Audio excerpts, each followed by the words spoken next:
Show every Sunday morning at 7 a.m. here on AM 560 The Answer. It is Retirement Dakota with Scott Tucker and Amy Jacobson. It's every Sunday morning from 7 to 9 a.m. 2-hour show, 2-hour radio extravaganza. Amy, we're going to tantalize the listening public and listening private with all kinds of retirement planning information. So tune in at AM 560 Sunday mornings at 7 a.m.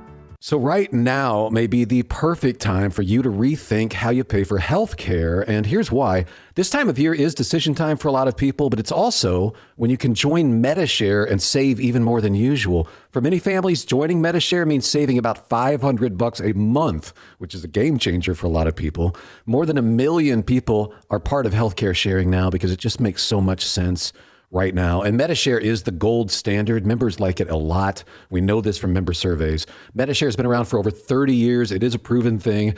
And if you join before December 15th and you mention the promo code SHARE, they'll waive your application fee. So you save $100 right off the bat. I'll give you the number here in a second, but just call. You'll get a price within 2 minutes. And again, the deadline's December 15th. Call now. You'll save even more. Here's the number. It's 833-34-BIBLE. That's 833-34-BIBLE. 833-34-BIBLE. This past year has been one of the hardest in MyPillow's history. It's because of you that they are making it through. They want to thank you for your continued support by extending their wholesale prices on classic MyPillows. Get standard classic MyPillows for only $14.98. It gets even better. Upgrade to a queen-size MyPillow for just $18.98. King size only $1 more, or multi-use pillows for only $9.98. Get body pillows for $29.98 with a free pillowcase. So go to MyPillow.com or call 800-489-0201 and use promo code LIBERTY to take advantage of these wholesale prices, including the standard size MyPillow, originally $49.98, now only $14.98. Queens $18.98. Kings only $1 more. That's 800-489-0201 and use promo code LIBERTY. Order $100 or more and your order ships absolutely free. We know MyPillow products come with a 10-year warranty, but MyPillow has just announced that they are extending their 60-day money-back guarantee. That's right. Orders placed between now and December 25th will have their 60-day money-back guarantee extended through March 1st, 2026. I'm Ed Evans, CEO of Consumer Cellular. Maybe you haven't heard about us. We're not one of the big guys. Truth is, we don't want to be. If you're over 50, Big Wireless has you paying for more data than you might need.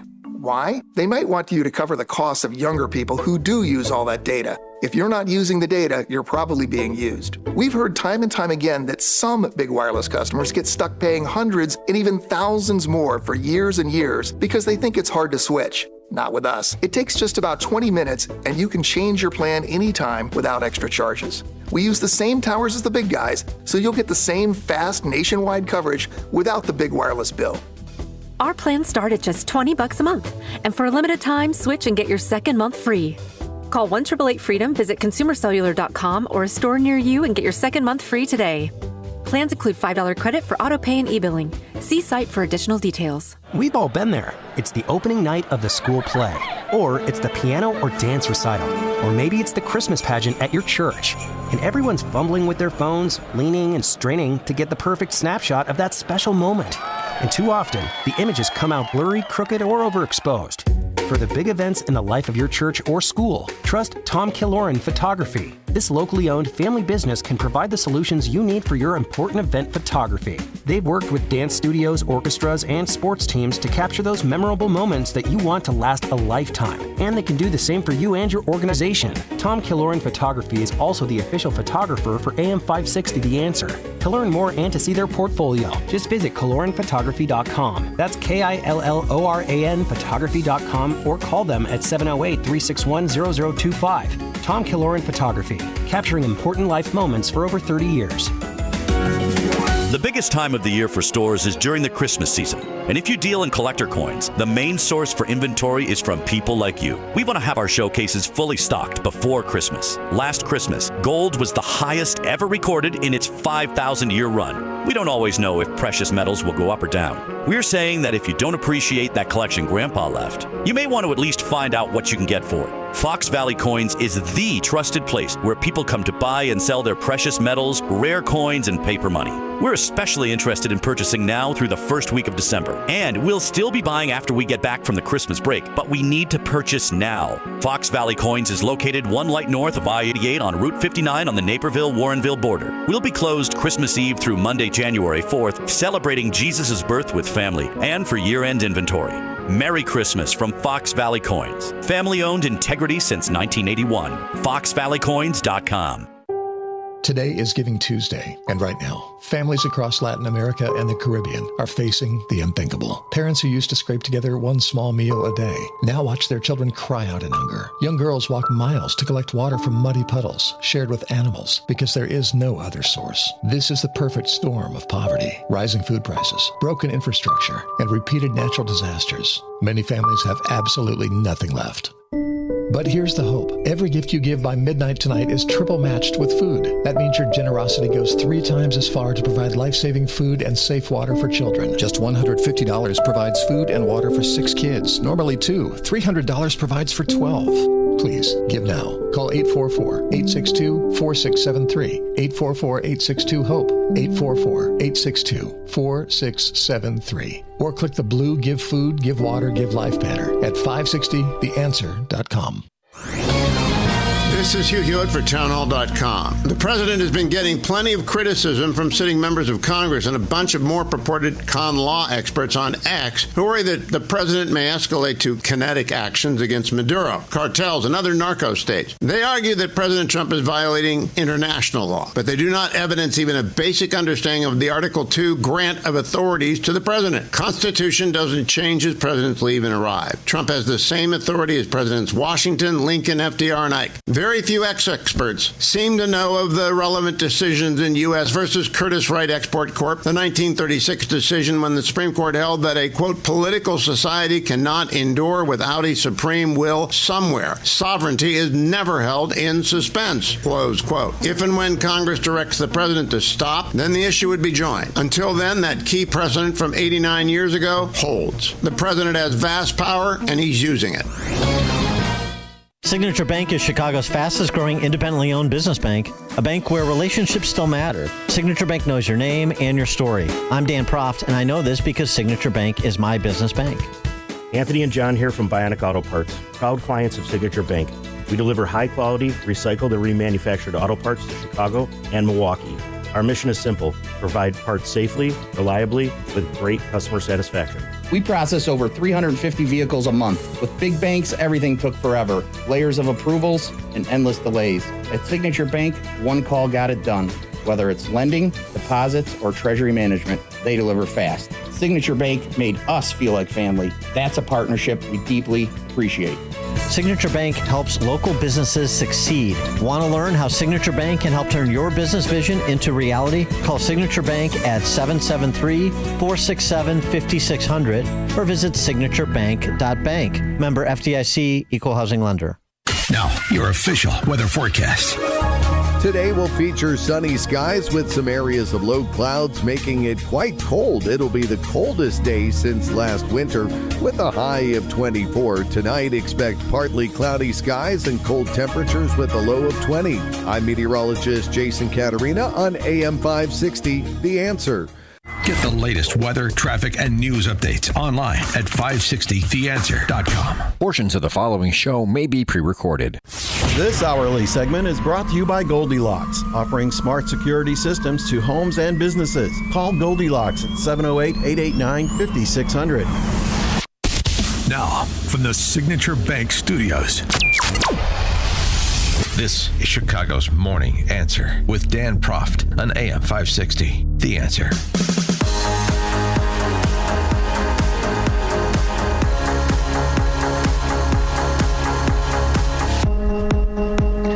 Top of the morning, Dan Proft here. How is this race close? Talking about the special congressional election in Tennessee today, Tennessee 7 for those scoring at home. The race to replace the retiring Mark Green. And it is the race between a decorated combat helicopter pilot and West Point graduate named Matt Van Epps and a SSRI-addled political activist named Afton Ben, who's also a state rep. A recent poll taken by Emerson, shows her within 2 points. Afton Ben is within 2 points. So basically a statistical dead heat. This is a race or a district that Mark Green won re-election in 2 years ago by 21 points. Trump carried by 22 points last November. And it's a statistical dead heat. How is this race close? 312-642-5600, turnkey.pro answer line. Just some of the highlights from Afton Ben.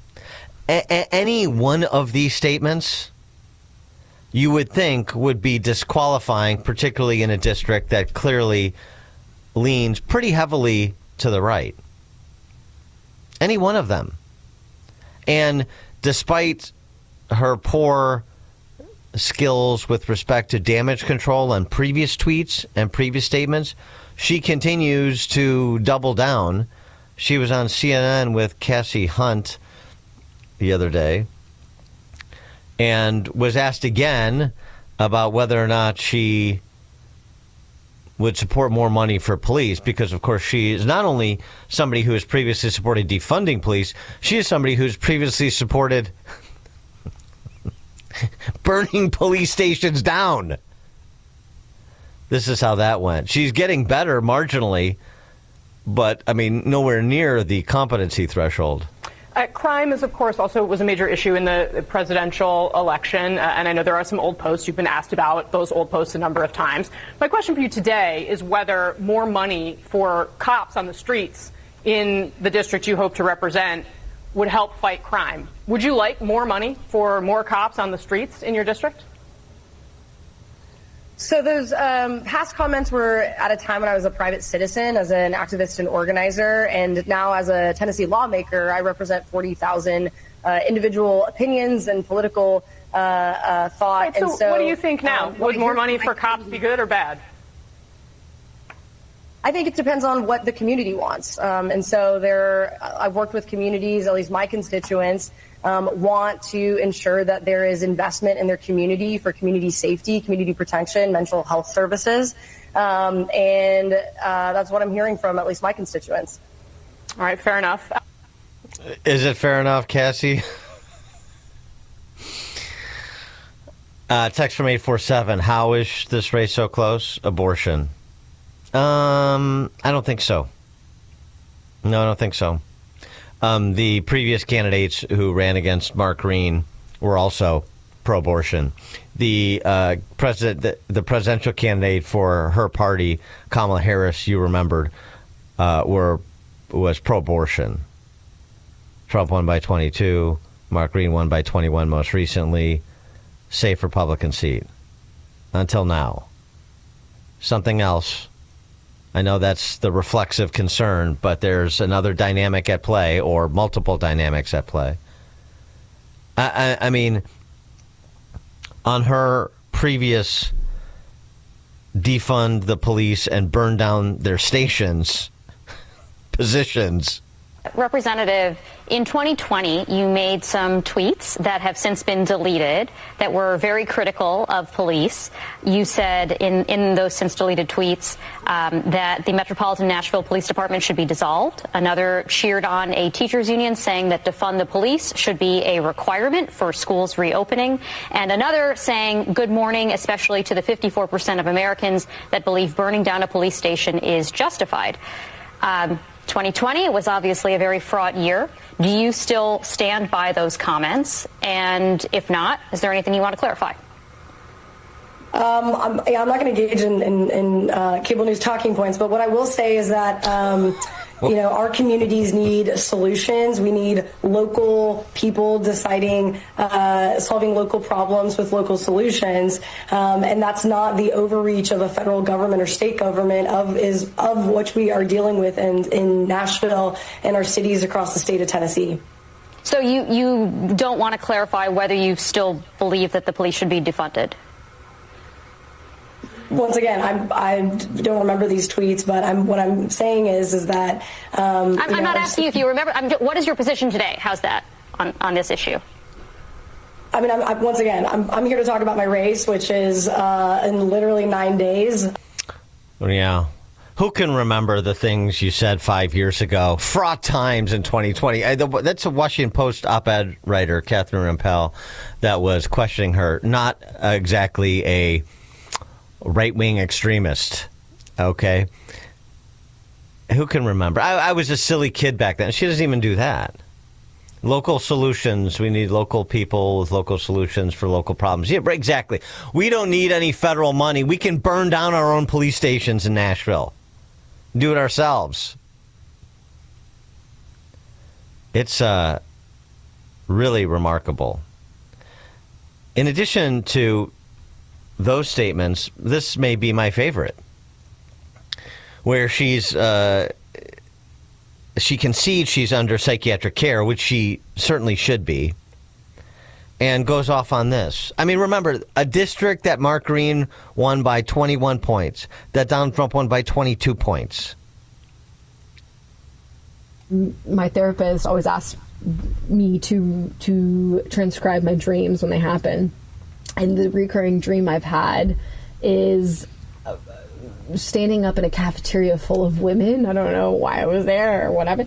And saying, I don't want children, I want power. And just screaming it at the top of my lungs.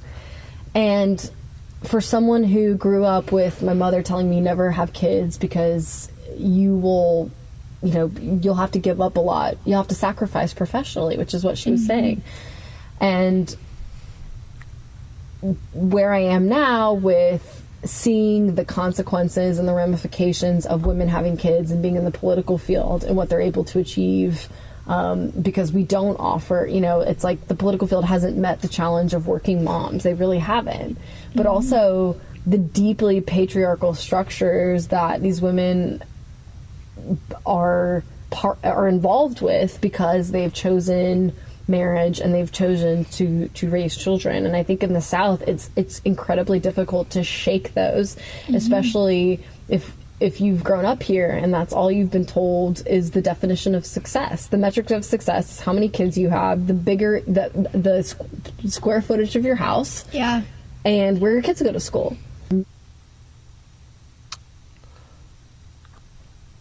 The AOC of Tennessee. And by the way, interesting, AOC came into the district to stump for her. It's an interesting choice by the Afton Bend campaign and the DCCC, which is running it, to bring in AOC. You would think that she would be box office poison in that district.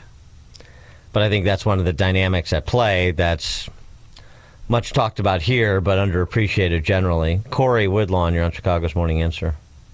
Morning, Dan. I stopped believing in polls in 2016, but I do want to say this. I believe that there's outside interference going on. That's what happened when Warnock in Georgia, those guys were on the ground from Chicago, from New York City to interfere in that election. So I think that some of that may be in play right now.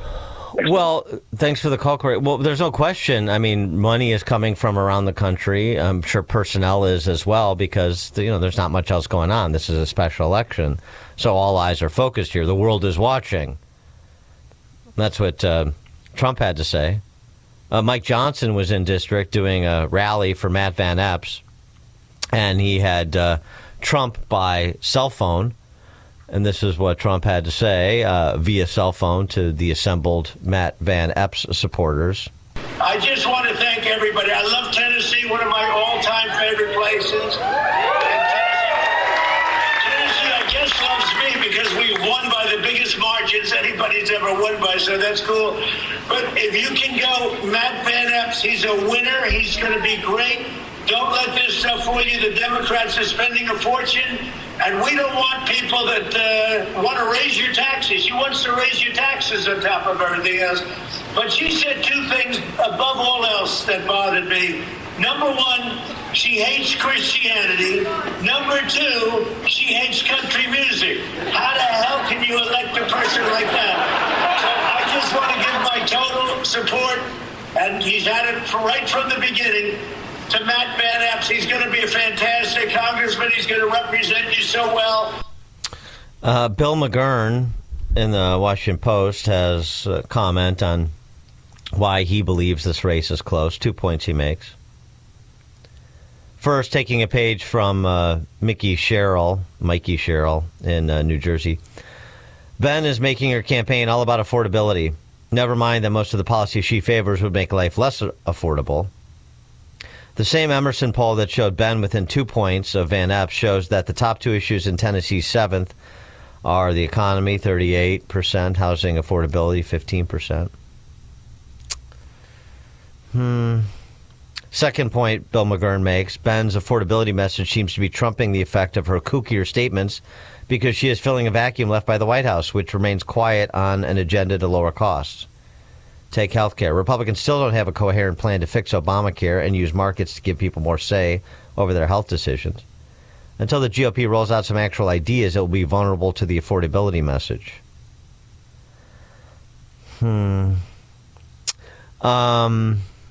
I think McGurn is right to some extent.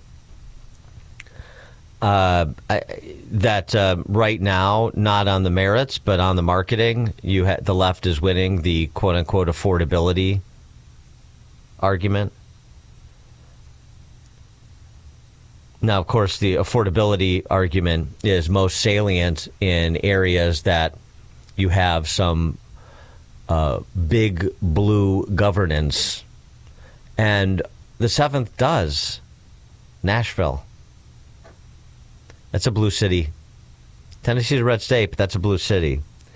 And so the combination of the affordability problem created mainly by leftist politicians now being with those who inflicted the damage now coming to the rescue. But they're this little two-step they're doing is working. And it's one thing when it works in Virginia and New Jersey. Those are blue states. New York City, of course. It's another thing if it works in Tennessee 7. On health care, it's not that Republicans don't have ideas, but I think McGurn is right in terms of a coherence being the problem. Something that is straightforward and easily explained and widely understood, and that is not the case. So I think the affordability issue that's being bandied about, that's a real thing. But I also think you still have a problem with Trump voters. I mean, Trump-only voters, I should be more specific. And their motivation to get out and vote for people not named Trump. So that, and this is why I mentioned AOC coming into district to stomp. You're like, well, that doesn't make sense. That mail is going to turn off as many people as it helps. It helps her with. It helps motivate. This is a base plus election, a special election when nothing else is going on. This is who can energize and turn out their base vote and then, reach across for a few more points. And if you have the combination of great enthusiasm on the insurgent side, the underdog side, and general ennui on the favored side, that gap can close in a hurry, as it seems to have. And then you have a particular issue that people will grab onto to make it make sense to vote for somebody who is as much of a loon as this person. You have the recipe for a possible upset. And it seems to me also that, as per usual, Republicans were a little bit slow to the dance here in this district. Just looking at this on paper and saying we have this decorated combat veteran, West Point grad, and we have this loon, and this is a Republican district, so do the math. Well,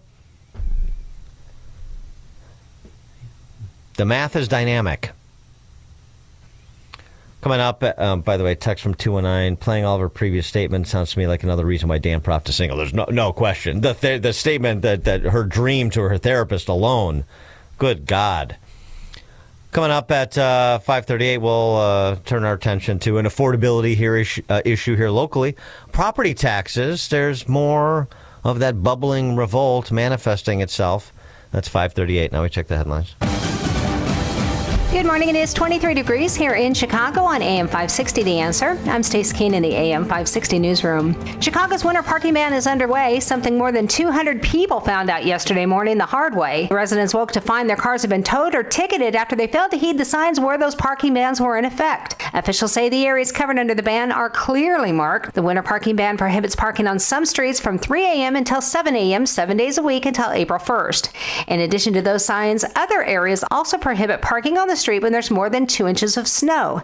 The city has agreed to allow more than 1,000 people to enter the Christkindl Market. The city had implemented new restrictions only allowing 1,500 people, something that the organizers say was just too restrictive.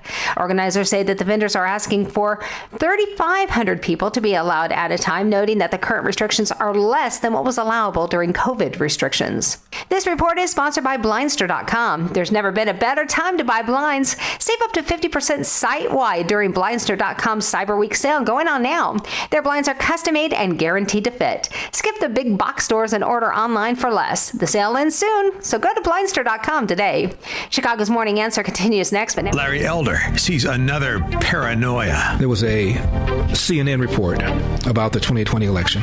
Their politics editor, Chris Cillizza, said 76% of the self-identified Republicans believe there was widespread fraud.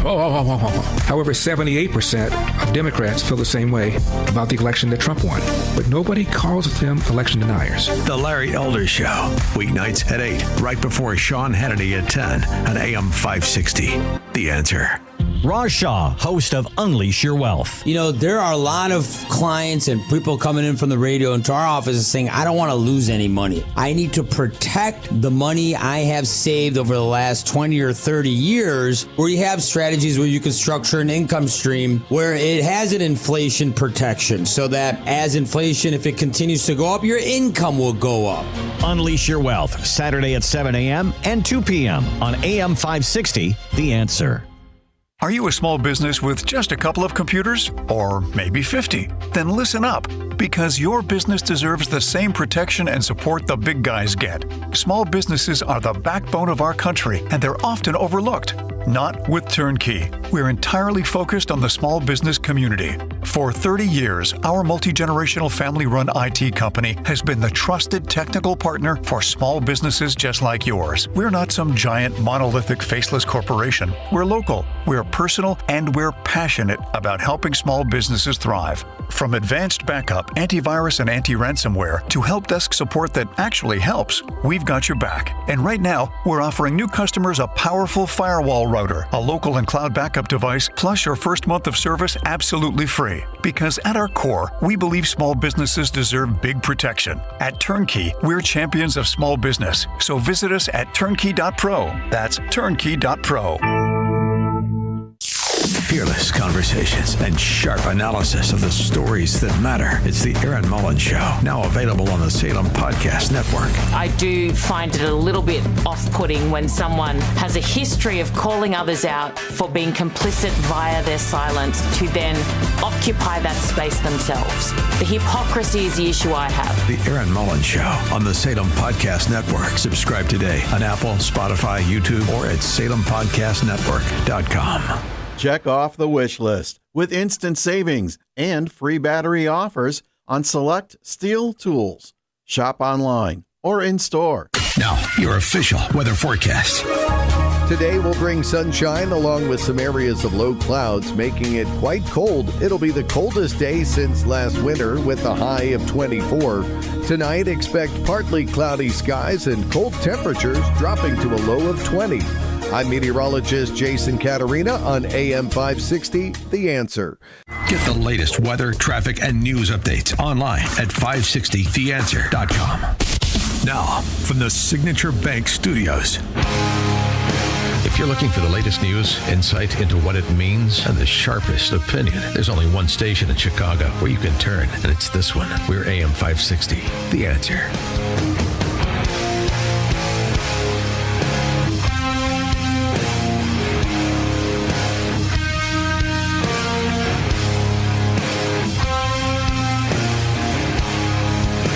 Top of the morning, Dan Proft here. Property taxes. Chicagoland residents Illinois residents, but Chicagoland residents have 2 weeks to come up with the cash. Particularly hard hit, as we talked about a couple weeks ago, including with Mr. Townsell from the Lawndale Development Corp. Particularly hard hit are majority black neighborhoods on the west and south sides, like North Lawndale, West Garfield Park, Inglewood. They gathered outside of the Cook County Assessor's office yesterday to again lodge a protest. No bonfire this time, where they burned their property tax bills like in North Lawndale the other week, which was fun. Very Tea Party-esque. But protesting the 80, 100, 133% increases year over year in their property tax bill. Abraham House L., North Lawndale resident. A North Lawndale retiree explains he's had to take on a rideshare job to pay his higher property tax. It's got to change. You will not tax us out of the community. We are here to stay. Maybe. You wouldn't be the first one taxed out of the community. Taking a rideshare job to pay his property taxes. That, to me, is a modern definition of indentured servitude. 312-642-5600, turnkey.pro answer line. Reverend Marshall Hatch of the New Mount Pilgrim Missionary Baptist Church offering this. The people who can least afford to pay are given the highest bills. It means get out of town. Okay. We don't want you in this city anymore. Okay, well, the message is being sent. I mean, it's not really get out of town. It's we need to liquidate your stuff because we have other people to finance. And, hey, you know, we're all in this together. So when property tax receipts from the city center go down $130 million, you know, on a biannual basis, then somebody's got to make it up. What if somebody goes down, somebody else has to come up? That's the scheme that the people we elected have instituted. And here's the thing. I mean, this was this little presser and the grievances lodged are real and legitimate, but not quite as compelling as what we saw in North Lawndale the other week, because what they're saying is, you know, they don't want to pay. Agreed. Who does? You know, you don't think you're getting value for incremental increase in property taxes? You don't feel like your neighborhood's better? Public safety is improved? Economic opportunities more robust? No? Well, what I didn't hear, and maybe it was properly edited out by the dutiful comm shop of the Democrat Socialist Party, the Chicago Political Press Corps, but I didn't hear any names named when it comes to accountability. That these individuals have to go.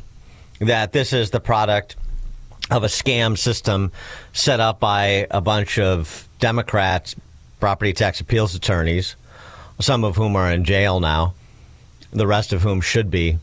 And we want a permanent solution. This isn't just about, you know, don't make us pay, make somebody else pay. We understand this is one big ruse, and it needs to be changed. What we had a good conversation with Mr. Townsell about. Let's get real property tax caps, hard caps like they have in California, like they have in Indiana. Let's do it. Let's change the system. Now we're talking. But that really wasn't the agenda at this press conference, as far as I could tell, based on the comments. It was just sort of a woe is me. Well, welcome to the woe is me party. So I'm be much more empathetic to the woe is you if you want to join the other people who have experienced this at some point in time, the other people who have seen their home equity decimated by confiscatory property taxes and have been clamoring for better political leadership that is more committed to doing system change, something on the order of the hard caps that I just mentioned. I mean, I just, me personally, I don't know. I spent a couple of $1 million, I know, in the 2018 cycle telling stories about property taxes, which is the tool that the political ruling class that you all elected, I'm talking to those assembled at the press conference, and everybody else. Property taxes is the tool used to confiscate your property. You get it now? Now when you get doubled up and you feel the hurt, now I've got your attention. Okay, well, fine, I get it. That's sort of the general attitude. Until it's visited at my doorstep, I'm not paying attention. Well, you're paying attention now, so what do you want to do about it? Because I'm not really interested in just seeing your property tax bill reduced. You got 2 weeks. Malcolm Crawford, he runs a cultural arts and business center, I think West Garfield Park. I can't remember offhand, but in one of the most impacted neighborhoods. $10,000 increase in his property tax bill. He's got 2 weeks to come up with an extra 10 grand. It's a big number. And then he's going to have to do it again in the spring. He knows it now. And I'm supposed to come up with this money by the 15th. Yeah, that's right. And then March the 1st, I'm going to get another bill for the same thing. Now, how are we as business owners in our community going to be able to service our community? You're not. That's what the government's for. So just roll up into that. Open an NGO and see if you can get a BJ or JB grant. Just become another ward of the state. That's the program. But as I said, I'm not here to scold anybody. Where have you been? I'm just here to say, okay, and as I said, now that we've got your attention and now that you're animated by this, let's talk about who should be removed from office for the purpose of system change with respect to property taxes. So not just you, but everybody has a better chance to enjoy the fruits of their labor and investment in real property in Illinois. How's that for a concept? Jerry in Milwaukee. Yeah, good morning, Dan. This talk about a hard cap on property taxes, it seems to be another scam because here in Milwaukee, all they do is shift the property tax fees over to your water bill or to something else, and then when you try to contact your officials, as we have here, 2 or 3 times, they never respond to answering those questions about that. Well, Jerry, I'm sure you have problems with the political leadership in Milwaukee, just as we do in Chicago. Wisconsin does not have hard caps the way that Indiana or California do. And the reason I like Indiana and California, because one, you're talking about a deep blue state, and the other, you're talking about a deep red state, and they have very similar systems, and the hard caps are real, and it does protect property value, and it also makes values, and it also makes for a predictable system. So you know what your property, the cap, the most that your property tax bill is going to increase year over year. So you're not going along and, 3 years after your last triennial assessment, all of a sudden you're hit with a 133% increase in your property tax bill. That is the stuff of kleptocracies. That is not predictable and not responsible in terms of a way to do that, in addition to just the actual rates themselves, which, as I said, are the highest in the nation here in Chicagoland. So, yeah, there are phony property tax caps that are Swiss cheese, and Illinois has those. And then there are real hard caps in places like Indiana and California that actually do work. Thanks for the call. George in Naperville. Yes, Dan, how about the people with the high property tax bills? They start GoFundMe accounts. I'm sure the people in Indiana, with all the money they're saving, will have money to give. Yeah, thanks for the call. I don't know that there's a great desire among Hoosiers to recruit more Chicago expats, but yeah, perhaps. I just still think this is.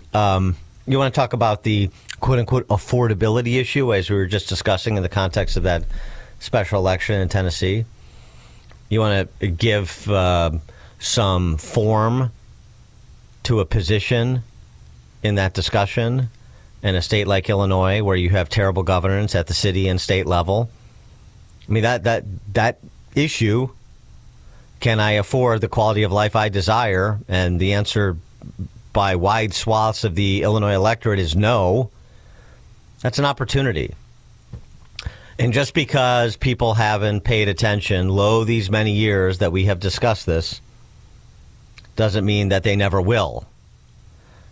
As things continue to deteriorate, as more and more people have the unpleasant experience that residents in places like Inglewood and North Lawndale and West Garfield Park are having now, that is the opportunity to build allies in this coalition, which is why, as I mentioned before, that conversation I had with Mr. Townsell from Lawndale, I thought was productive. I don't think he's where I am politically, but he is on this issue. So why wouldn't we ally and try to advance that flag?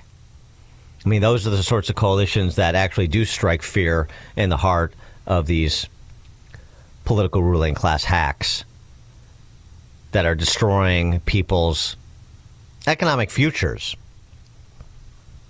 by slowly liquidating their house. Again, you don't own your house in Illinois. How many times can I say this? You don't own it. It is collateral the state uses to finance someone else's government pension. And I think some people are getting a little bit more sophisticated in understanding the scam that's being run. But you got to fully connect the dots. But that should be a cri de coeur for conservative reformers, and it should be an opportunity for outreach to those who do not, style themselves as conservatives, but are definitely with us on this issue, and they definitely are with us on this issue right now. Tony, South Suburbs. Hey, how you doing, Dan? Thank you, and good morning. Listen, I don't understand why something should not be set up to where it would go to the Supreme Court, because it seems like it's a violation of our constitutional right, our pursuit of happiness, to lose a house like mine. I live in a Olympia Fields, and I own my own home. I plan on getting up out of here soon after a while. But how can anyone take your home when you own it constitutionally? That should be a major violation of pursuit of happiness.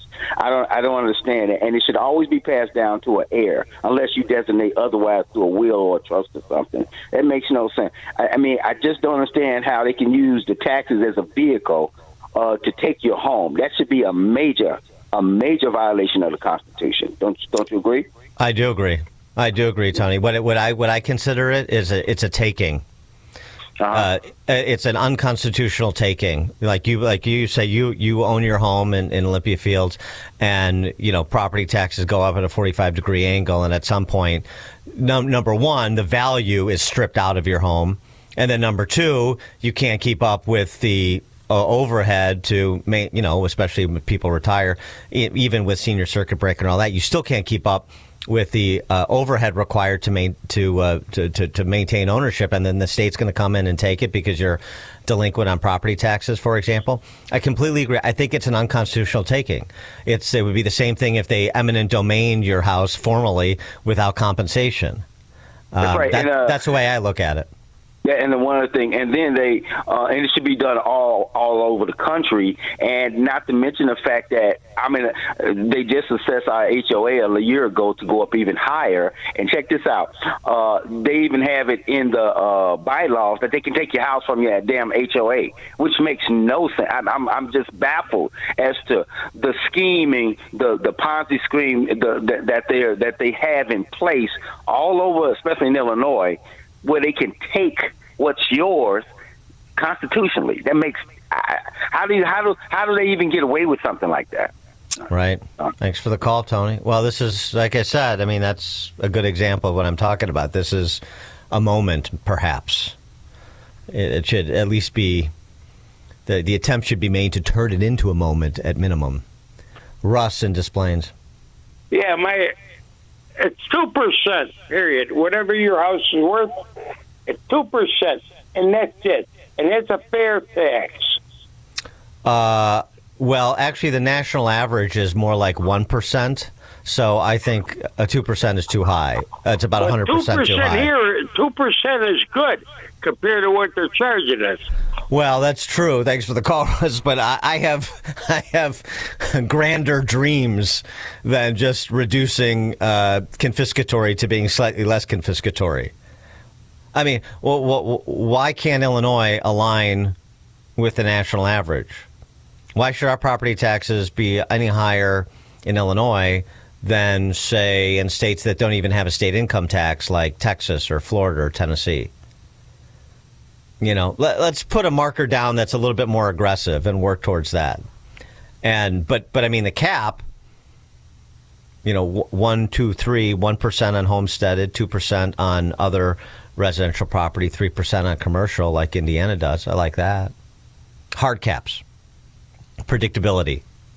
You can budget for it, and your home equity isn't stripped out. Your equity in your property is not stripped out year over year like it is here. Roger, Southside. And I don't think taxes being raised are going to be the issue once the city's in full insolvency. Okay, and once these pensioners get their pensions cut in half, it'll be a big sell-off here. Because you know what? They're the only people. Most pensioners are only keeping houses here to come back to see the grandkids or the nieces and nephews. You're down to how many areas here that are semi-safe? Are they semi-safe though? You know, you're not going to stop the gorge of these animals here, and it's how it is. Period. It's not stopping until there's nothing left. Thanks for the call, Roger. Mike in Union.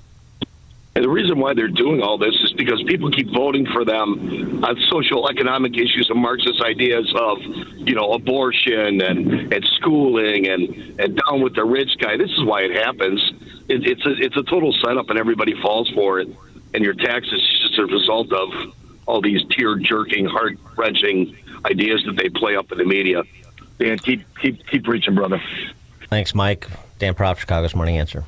This is Chicago's Morning Answer. You stink. I think you're going to have a good Christmas, all right? I like beef and cheese. You don't smell like Santa. On AM 560, The Answer. Sign up for the AM 560 Answer Advantage to get early alerts on event ticket sales, special discounts, and contest opportunities. Sign up today at 560theanswer.com/advantage. Salem News Channel is America's fastest growing conservative TV network. It's an absolute crazy day. Home to the largest lineup of free speech champions anywhere. Delivering in-depth insight and unapologetic opinion on today's biggest news stories. Americans aren't going to put up with this anymore. SNC brings you the news that matters, told with integrity and clarity. Watch Salem News Channel free 24/7 on your television. Stream now on Xumo Play. Gain insight into building strong marriages and raising godly children with Focus on the Family with Jim Daly each weekday at 11:30 a.m. on our sister station, AM 1160. Hope for your life. If you or someone you love are getting high quotes for dental implants, visit almostfreeteeth.com today. With a medical PPO insurance plan, it's possible to save 90% off on average to be able to smile again. Check if you qualify now at almostfreeteeth.com. AM 560, The Answer. At 6:06, we've got some good news. We'll update the condition of that National Guardsman who was shot and survived. And President Trump says, we don't need those people. Is he right? That's 6:06. It is now 6 a.m. on AM 560 WIND Chicago. President Trump will meet with his cabinet today. I'm Dave Anthony, Fox News. After gathering with his national security team last night, discussing the U.S. military operation off Venezuela's coast, blowing up boats suspected of trafficking illegal drugs, killing more than 80 people the Trump administration calls narco-terrorists, and what happened with one boat has members of Congress demanding more answers. Secretary Hegseth writes on social media, Admiral Mitch Bradley is an American hero, a true professional, and has my 100% support. I stand by him and the combat decisions he has made on the December 2nd mission and all others since. White House spokeswoman Caroline Leavitt confirms a second strike on a suspected drug boat from Venezuela that day, but not reports that it was meant to kill 2 survivors of the first strike. Secretary Hegseth authorized Admiral Bradley to conduct these kinetic strikes. She rejects the Washington Post reporting that Secretary Hegseth ordered that everyone on the boat be killed and denies allegations the second strike could be considered a war crime. That's Fox's Chris Foster. Signs of improvement for National Guard member Andrew Wolf, who remains in serious condition after being shot last week on patrol in Washington. He gave nurses a thumbs up, and we were told that he also wiggled his toes.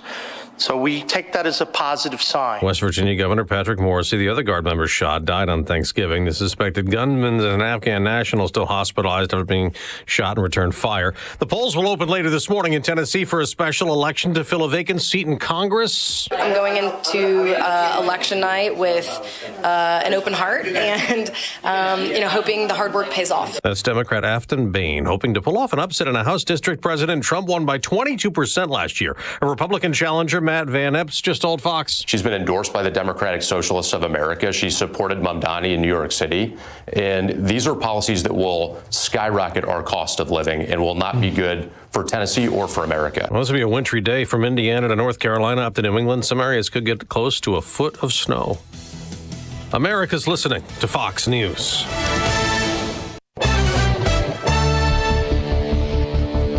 Good morning. It's 22 degrees here in Chicago on AM 560 The Answer. I'm Stace Keene in the AM 560 newsroom. Chicago police alerts across much of the city have come after a string of recent early morning business burglaries. In some cases, those bandits striking establishments just minutes apart and walking away with cash registers. Greg Bishop has the story. At least 10 businesses have been hit in 1 month. The Republican State Senator Steve McClure, who previously served as a state prosecutor, said authorities should have seen the attacks coming since passage of the Safety Act. The first reason is because it caused a lot of people to leave law enforcement, and so we lost a lot of good officers across the state. And the second reason is because it emboldened criminals. They now feel like there just aren't as many consequences if they decide to break the law. Joaquin Guzman Lopez was back in court yesterday where he changed his plea to guilty in a drug trafficking case. Guzman Lopez is the son of Mexican drug kingpin El Chapo. Guzman Lopez and his brother Ovidio Guzman Lopez had been accused of numerous charges, including money laundering, drug trafficking, and firearms charges.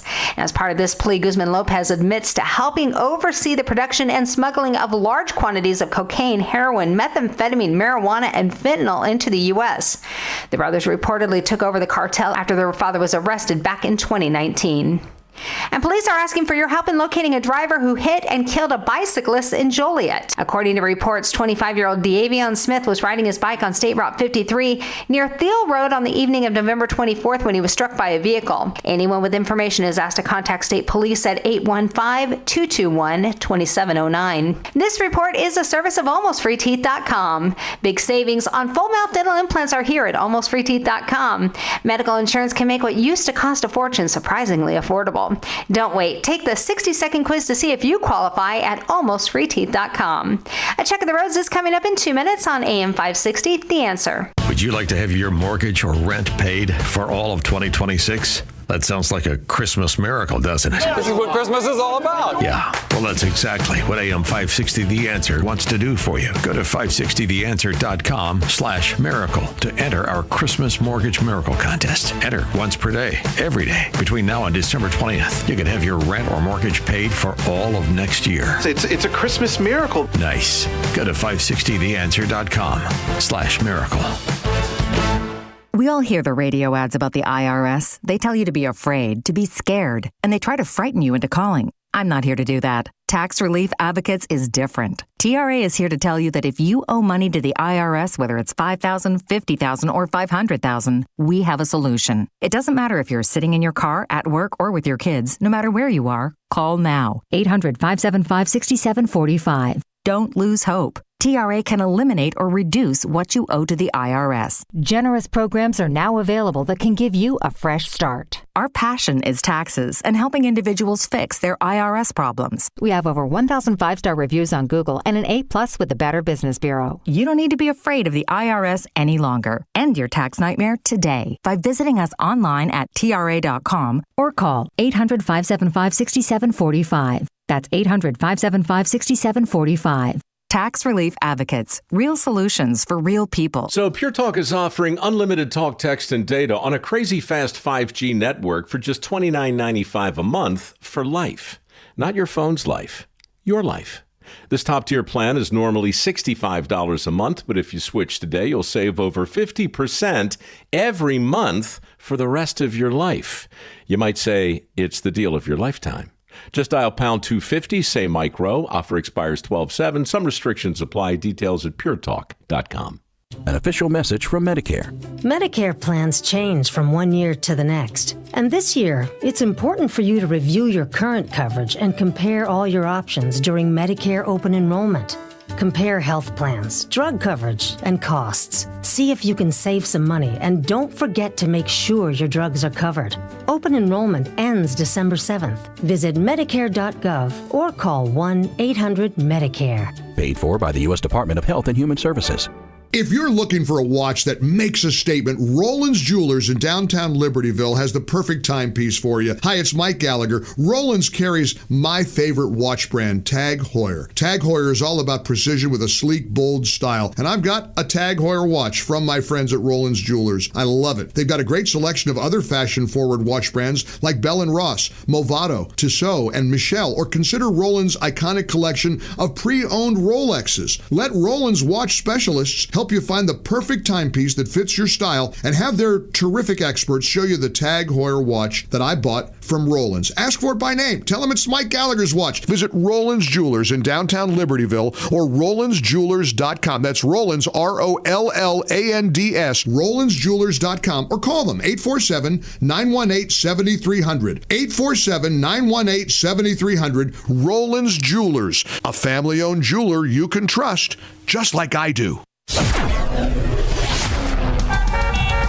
From the Team Hochberg Traffic Center, dealing with some sticky spots and some fog this morning, so be extra vicious, especially on I-55. Trouble spot in two different areas. An accident blocking the two right lanes of your I-55 northbound at Route 53. It is stop and go from Weber. Also, an earlier accident causing delays on 55 northbound between 30 and Weber Road. Smooth going on the Kennedy so far, especially outbound between 90 and Manheim, about a 4-minute delay. On the Eisenhower inbound, we got about a 7-minute delay if you're between Manheim and Austin Boulevard. Brake lights on the Dan Ryan Express lanes inbound between Pershing and Chinatown feeder ramp, plus the local lanes inbound between 43rd and 31st Street. No delays in the Edens. It'll be about a 14-minute ride outbound from Montrose to Lake Cook. And an accident on the Reagan Memorial Tollway this morning on the eastbound off-ramp to Orchard Road involving a semi. This report, a service of Fox Valley Coins, is a great time to bring in your scrap gold jewelry and sterling flatware. Cash or check offered on the spot, foxvalleycoins.com. I'm John Cruz. Chicago's Morning Answer continues next. Now check out the forecast from the National Weather Service. Today will bring sunshine along with some areas of low clouds, making it quite cold. It'll be the coldest day since last winter with a high of 24.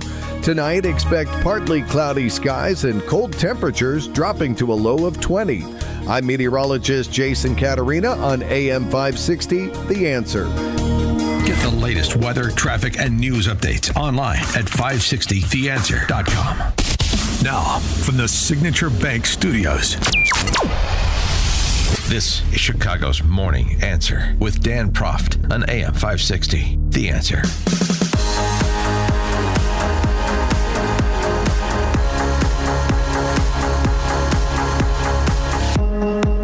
Top of the morning, Dan Proft here. As you heard in the news, West Virginia Governor Pat Morrisey updated the condition on West Virginia National Guardsman Andrew Wolf yesterday, and some good news.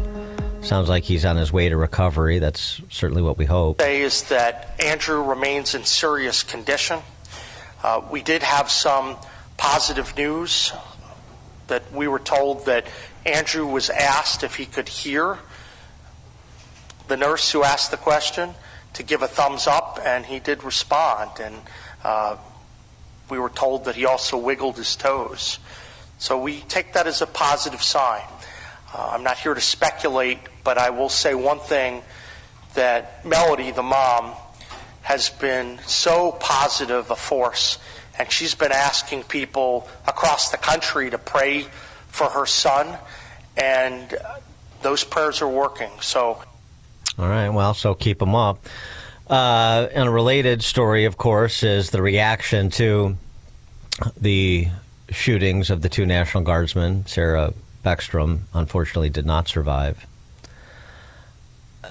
That happened right before Thanksgiving. We spent a lot of time yesterday talking about it, and the debate rages on because of the position that Trump has taken, which is to do a complete revisiting of all of the Afghan asylees, as well as to halt the processing of asylum applications for people from some 19 countries. And when pressed over the weekend about holding, an entire group of people, Afghan asylees, responsible for the bad acts of not just one person, because there's been a few just in the last few weeks, but holding people not responsible for the shootings in D.C. responsible by not processing their applications. This was a rather pointed exchange he had with Nancy Cordes from CBS News.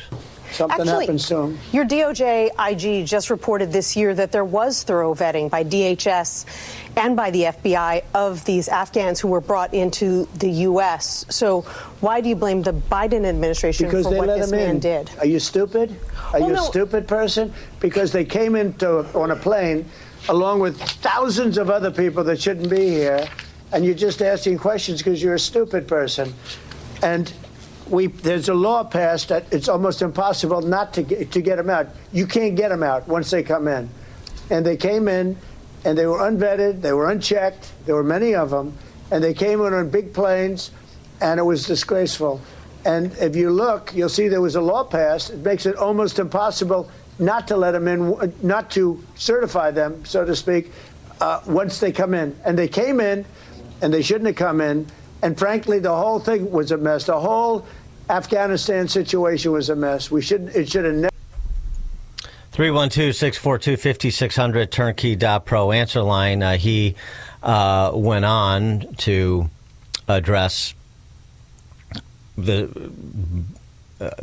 decision to halt asylee applications, the processing of from Afghanistan, from Somalia, and from, as reported, some 19 other, or including those two countries, some 17 other countries. Here was some color on that.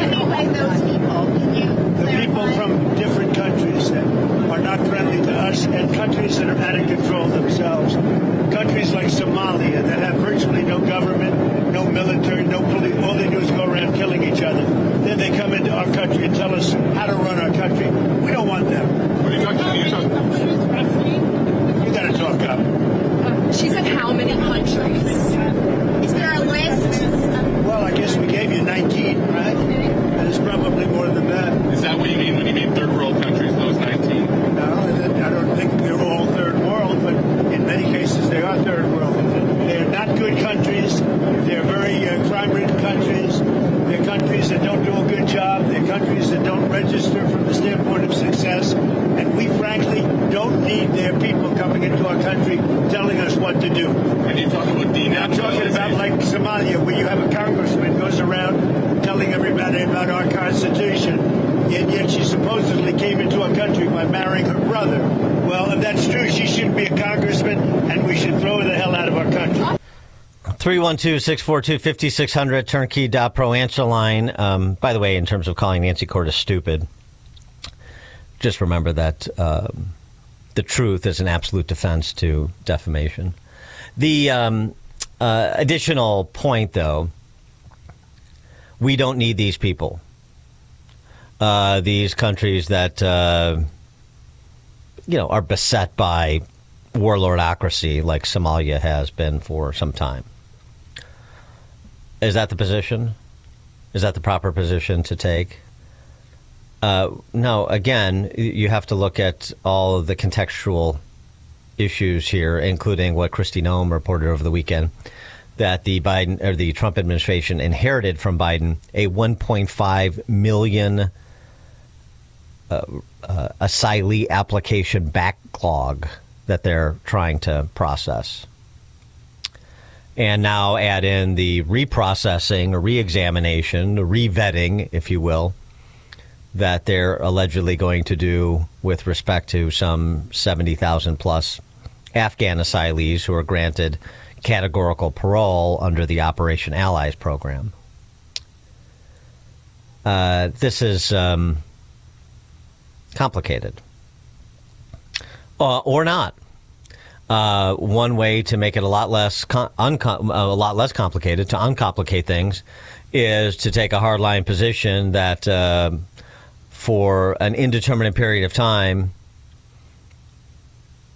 nobody from said countries is coming in. We're back to sort of S-hole countries from Trump 1.0. But is that judicious? 312-642-5600, turnkey.pro answer line.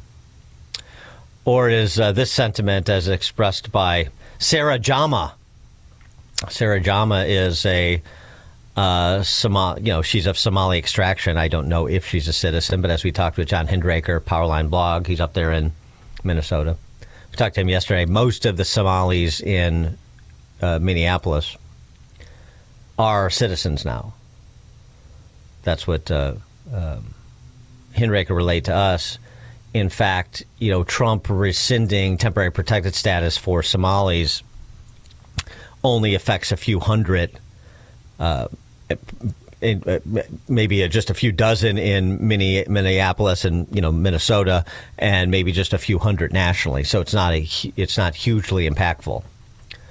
But anyway, back to Sarah Jama. Her point, much like the point that Nancy Cordes attempted to make, is this. I'm not comfortable sometimes because when I drive, when I'm sitting somewhere, not comfortable like before. She says the president's recent focus on the Somali community is unnerving. What he said, we've affected all communities. We know some people, they make fraud, but not all. Some people make fraud, but not all. So separate the fraudsters from the non-fraudsters. I mean, generally speaking, that's certainly the conservative position. We look at the individual as the unit of analysis. We don't look at the group. We don't hold groups that have similar identities responsible for the actions of a single person. So that's true. But that's sort of a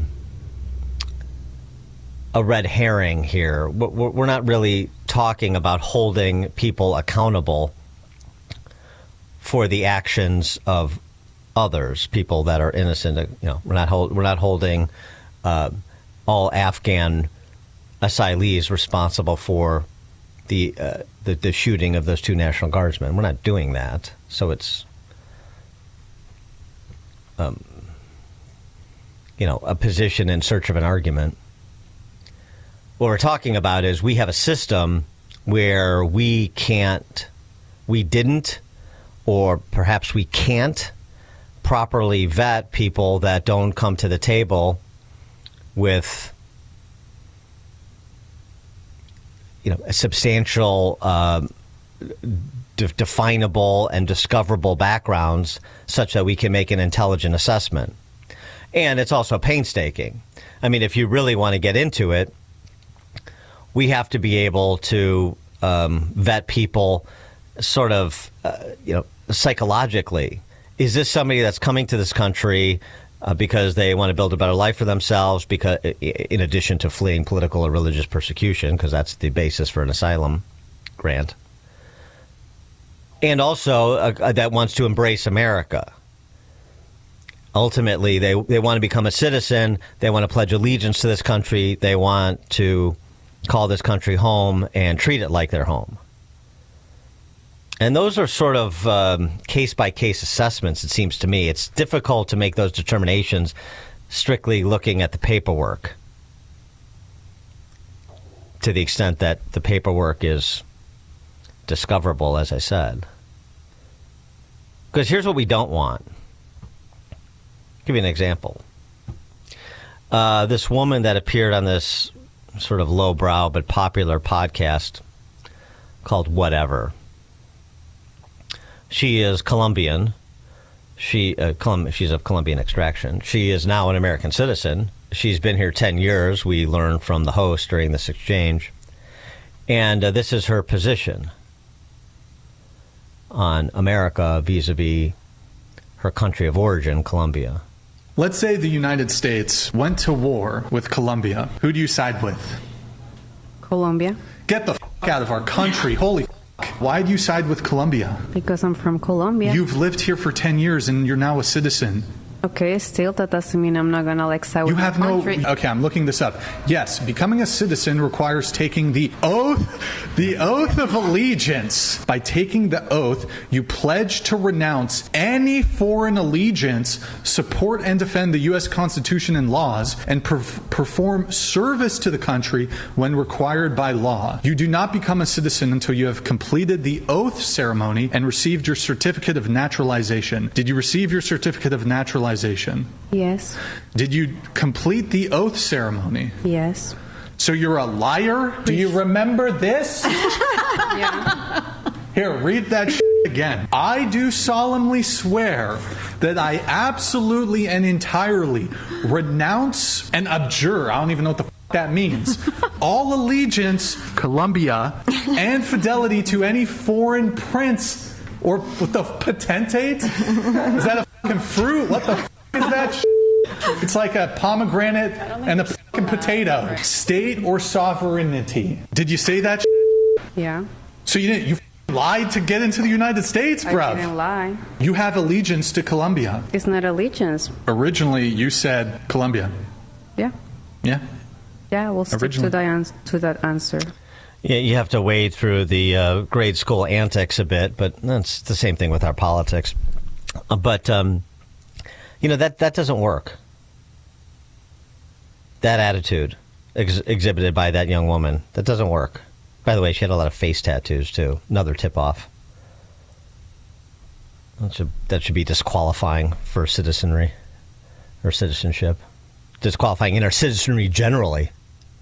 Joe in Naperville. Yeah, Dan, I am so sick and tired of this instant gratification, dumbed-down society.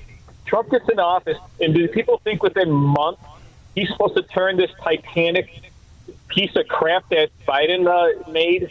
Look at the economy. Inflation was up. Is he supposed to pull some magic lever and the prices come down? Is he supposed to automatically fix the entire deep immigration system? People need to be patient and need to wise up. They're being idiots. Thanks for the call, Joe. Yeah, I mean, I agree in terms of patience, and that's why, as we discussed quite a bit yesterday, the whole point here is, you can have your fun with the D.C. press corps, but then at some point you have to get to a framework, right? So after this horrific shooting of the two guardsmen last week, now is the time for reassessment, but not one of those like we're going to do an after-action report and you're never going to hear about this again. The after-action report is just to buy us time, so hopefully you forget and nothing changes. And I don't think that's the attitude of the Trump administration, certainly on immigration. But at some point in the not-too-distant future, there needs to be a framework that evinces an understanding gleaned from doing exactly what he suggested. We're doing, not suggested, decreed. We are going to pause. We are going to begin the revetting of Afghan asylee applicants. Here's what the vetting was previously under the previous administration. Here's the enhanced vetting that we're doing to come much closer to sort of a 95% confidence interval that we're going to be granting asylum to people who, number one, meet the criteria, and number two, will be assets to America, want to live in this country as peaceful pluralists, have an eye towards citizenship because they believe in this country's ideas and they subscribe to them and they're prepared to pledge allegiance to them at some point, or we believe they will be. That's, sort of, so here's where we were. Here's what happened, as you know. Here's what we're doing about it. And, generally speaking, here's the rate at which we can move this process along. And so, to Joe's point, unfortunately, because you have some bad actors and bad policy choices, and that's a terrible combination, rather than the categorical granting of parole, it should have been something like what that Marine that we talked about yesterday, Chad Robichaux, I think is his name, served in Afghanistan, helped his translator get to from Afghanistan ultimately to America, but his translator had to go to a lily pad country first, United Arab Emirates in this case, and wait 9 months, be properly vetted by the State Department before he was granted an asylee designation in this country, and that was with sort of effectively the sponsorship of a Marine veteran and contractor who was on the ground in Afghanistan, worked with this guy, could vouch for him. So, so that's just an example to illustrate the larger point about this process is going to go at this pace because we have had so many bad policy choices. We have too many public safety threats in these cohorts of people that we've sort of with a wave of a wand led into this country, and we just have to be more responsible in terms of our due diligence with processing applications and vetting people with an eye towards what's in America's best interest, in addition to keeping our promises to people who helped our servicemen and women on the ground in places like Afghanistan. We can do it all, but we have to have a sensible approach to it, and it's going to take some time to sort of build that process, and then it's going to be a process, and that's going to take some time too. I think you bring people along that way, and I think the president could do that. Jim in Crown Point. When I was young, we would stand up every morning and say the Pledge of Allegiance. It ingrained in me a love for the country. My brother-in-law went to Vietnam, served. He was not a citizen. He was from Wales. When he came back, he was not a citizen, and he had a green card every year until he died.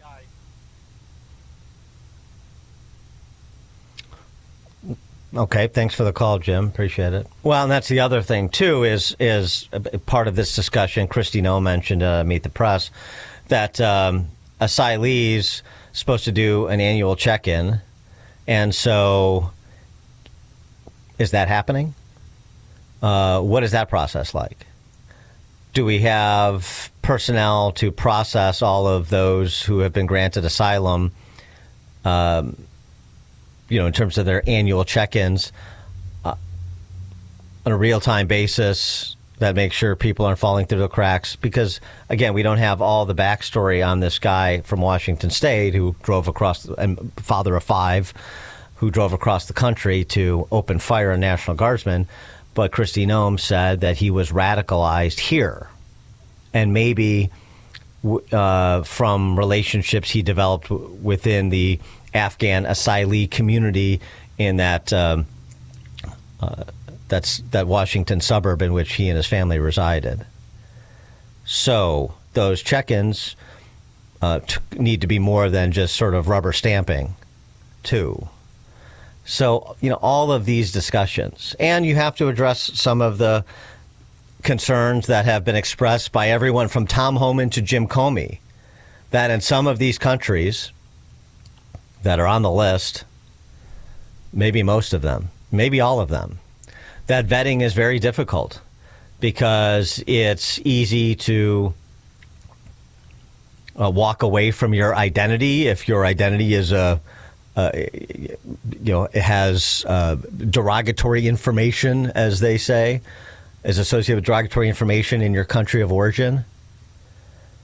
And there's no easily accessible paperwork. As Tom Homan said, most terrorists around the world, not in anybody's database.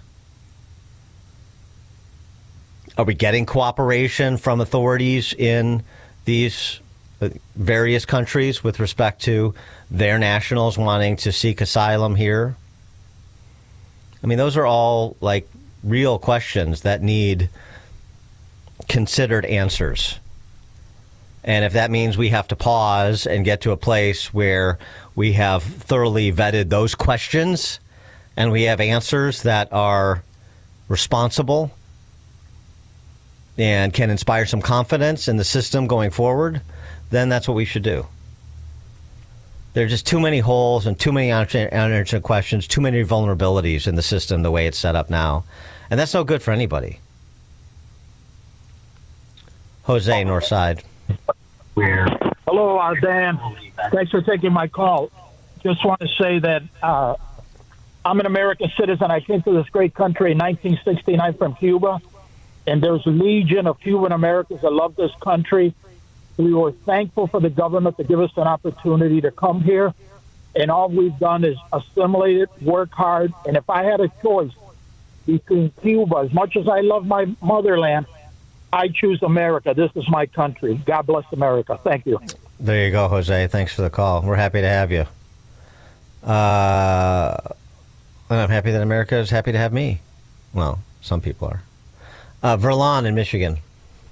My biggest fear is if only a few of these people aren't willing to assimilate, we can have another bombing of a government building and a lot of Americans can be killed. Well, I mean, sure. Thanks for the call, Verlon. I mean, there's reason to be anxious in a lot of different directions. That's what happens when the rule of law is suspended. You have people that are going to take the law into their own hands, and that's not a recipe for peace on the streets, I'll tell you that. Okay, coming up at 6:36. What to do?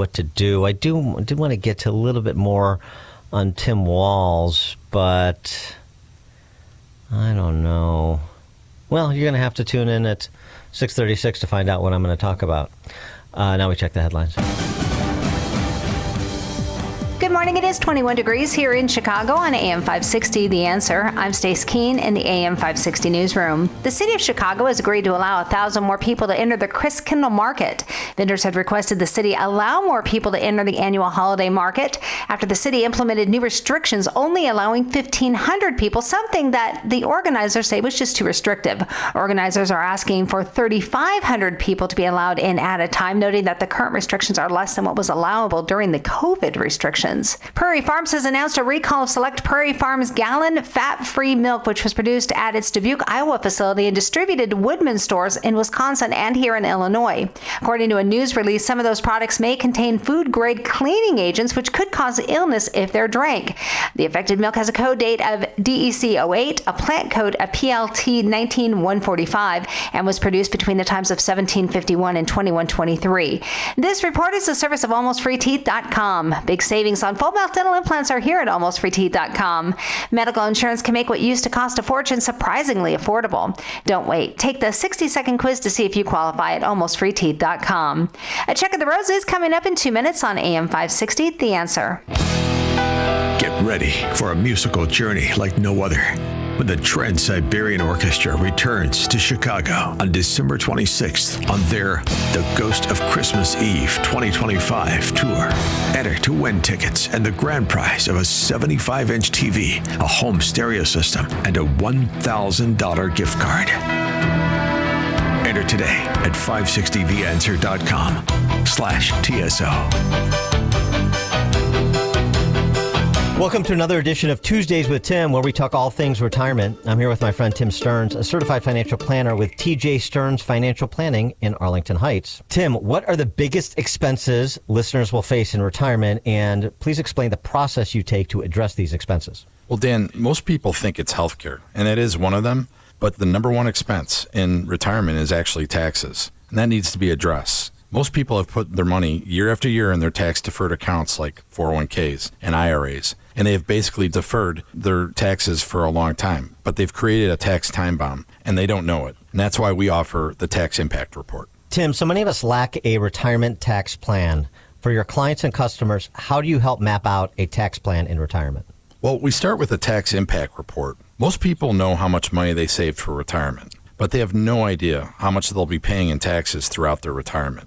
We will run them a report that shows if they default to the IRS's plan, what they will pay in taxes, or they can get ahead of it and mitigate those taxes by being proactive in their tax planning rather than reactive. Tim, you advertise a complimentary risk assessment report of our listeners' portfolio. Explain what that is, what it reveals, and how AM560 listeners can sign up for this report. Dan, we found that many of our listeners do not understand how much risk they have in their underlying portfolio. The strong stock market has made investors lackadaisical in their approach to risk in their hard-earned portfolios. We can ascertain how much risk is actually in their portfolio, and most importantly, show them tools that can help mitigate that risk. Thank you, Tim. If you're in your 50s or 60s, I want you to speak with my friend Tim Stearns. Tim will help you structure and optimize your savings to prepare for 20 to 30 years of enjoyable retirement. Call Tim today to schedule your free consultation and get your free risk report. That's 1-800-640-2256. Again, that's 800-640-2256. Tell him I sent you when you call 800-640-2256. Today is Giving Tuesday, and right now, families across Latin America and the Caribbean are facing the unthinkable. Parents who used to scrape together one small meal a day now watch their children cry out in hunger. Young girls walk miles to collect water from muddy puddles shared with animals because there is no other source. This is the perfect storm of poverty, rising food prices, broken infrastructure, and repeated natural disasters. Many families have absolutely nothing left.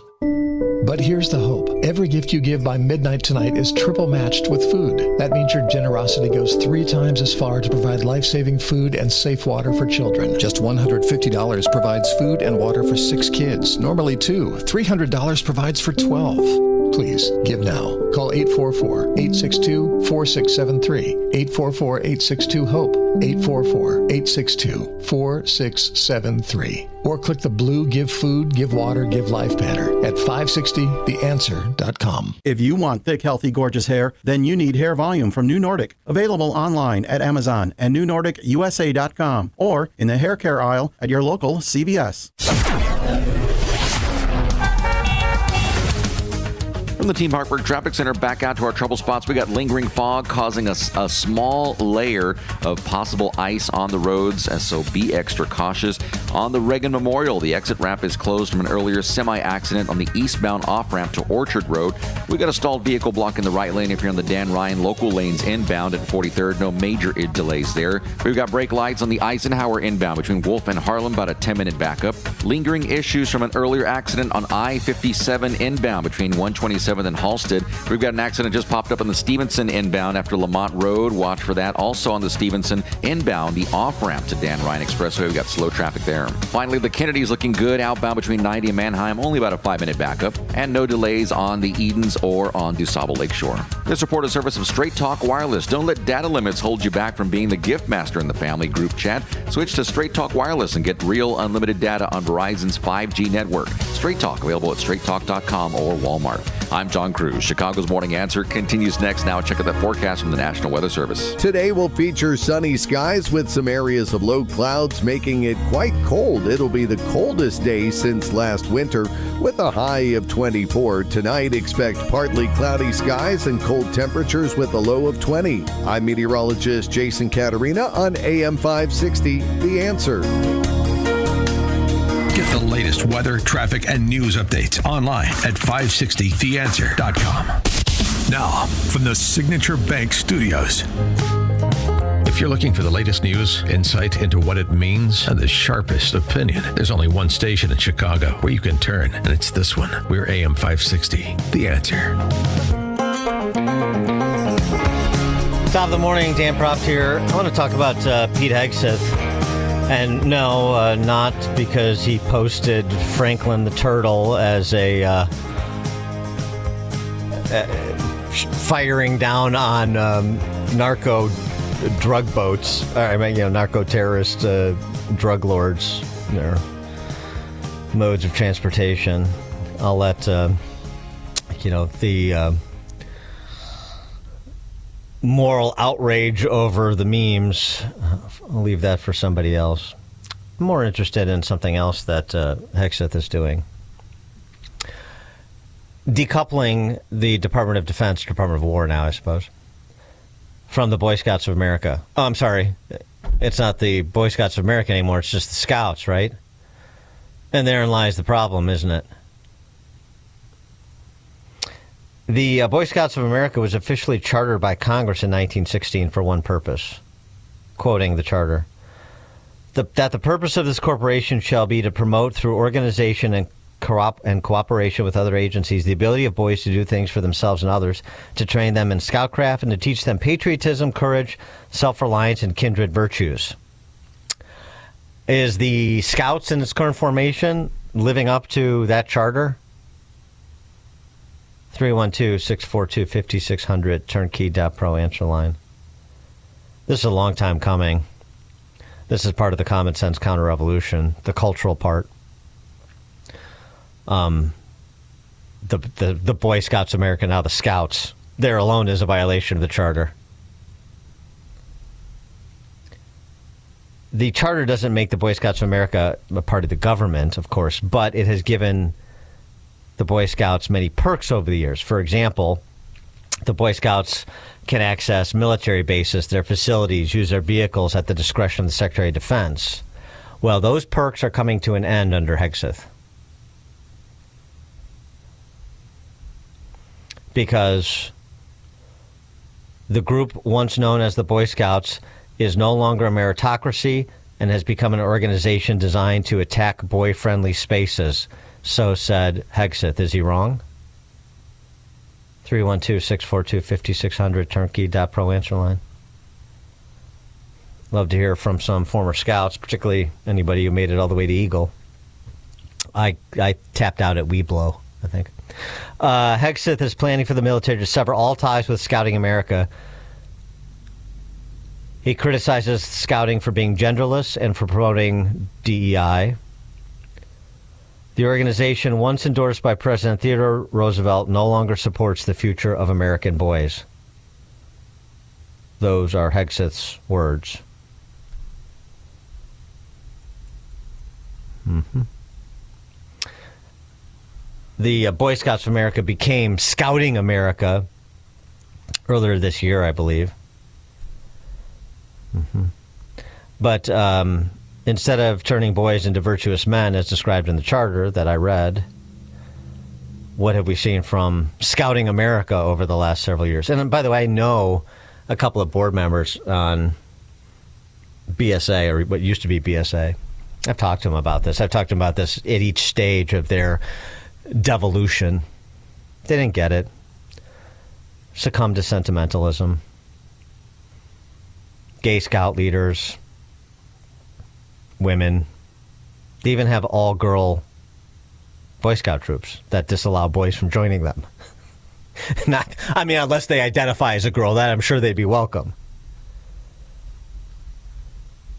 So, Hegseth is putting it between the eyes of Scouting America, and perhaps one of two things will happen. Scouting America will cease to exist altogether, or they'll decide to reverse course, because some of that is happening. There's some retrenching going on these cultural issues. I don't know if you're seeing it within your social circles. J.K. Rowling spoke about this, or posted about this, more to the point. This sort of repositioning going on. Now, this is specifically with respect to trans, but it has wider application. She riffs off of this post by an Irish talker named Ian O'Doherty. He had an interview with a guy who was, men are men and women are women. There are two sexes. One of those crazy people ostracized by the cultural elite over the last decade. And he noted that the tide is turning in this guy's favor. I've seen old friends who shunned him admit he had a point, but he was too blunt. But the concession that he had a point about, for example, men competing against women in sports. Oh, now I concede he has a point. I concede you have a point. You're just too blunt about it. You have to use the proper nomenclature. And J.K. Rowling writes about this because, and this has relevance to Scotty America because they fell prey to the same sentimental barbarism that I always talk about. They decided to change their glossary of terms, like so many that are not as stout of heart as they should be. J.K. Rowling on this.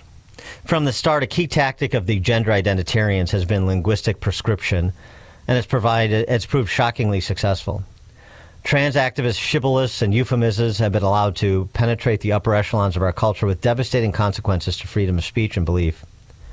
Huge swaths of liberal media, the arts, academia, and publishing have thrown themselves with gusto into the defense of a quasi-religious belief causing provable real-world harm. And in their arrogance, they've been outraged when people they assumed were part of their group, part of their in-group, have refused to march meekly along in lockstep. Like J.K. Rowling, for example. She goes on, time and again I've seen and heard well-educated people who consider themselves critical thinkers and bold truth-tellers squirm when put on the spot. Well, yes, maybe there's something in what you're saying, but it's hateful, provocative, rude, not to use the approved language, pretend people can literally change sex, keep drawing attention to medical malpractice or opportunistic sexual predators. Why can't you be nice? Why won't you pretend? We thought you were one of us. Don't you realize we have sophisticated new words and phrases these days that obviate the necessity of thinking any of this through? Perfect. Because that's exactly the attitude. And this is the vibe shift that's happening.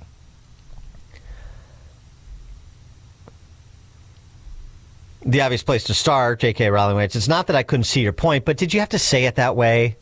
Did you have to be so blunt, as the Irish presenter described his interview? Did you have to be so blunt about it? Could you, phrase the truth in a way that comports with the beautiful lies I'm required to subscribe to be in the in-group?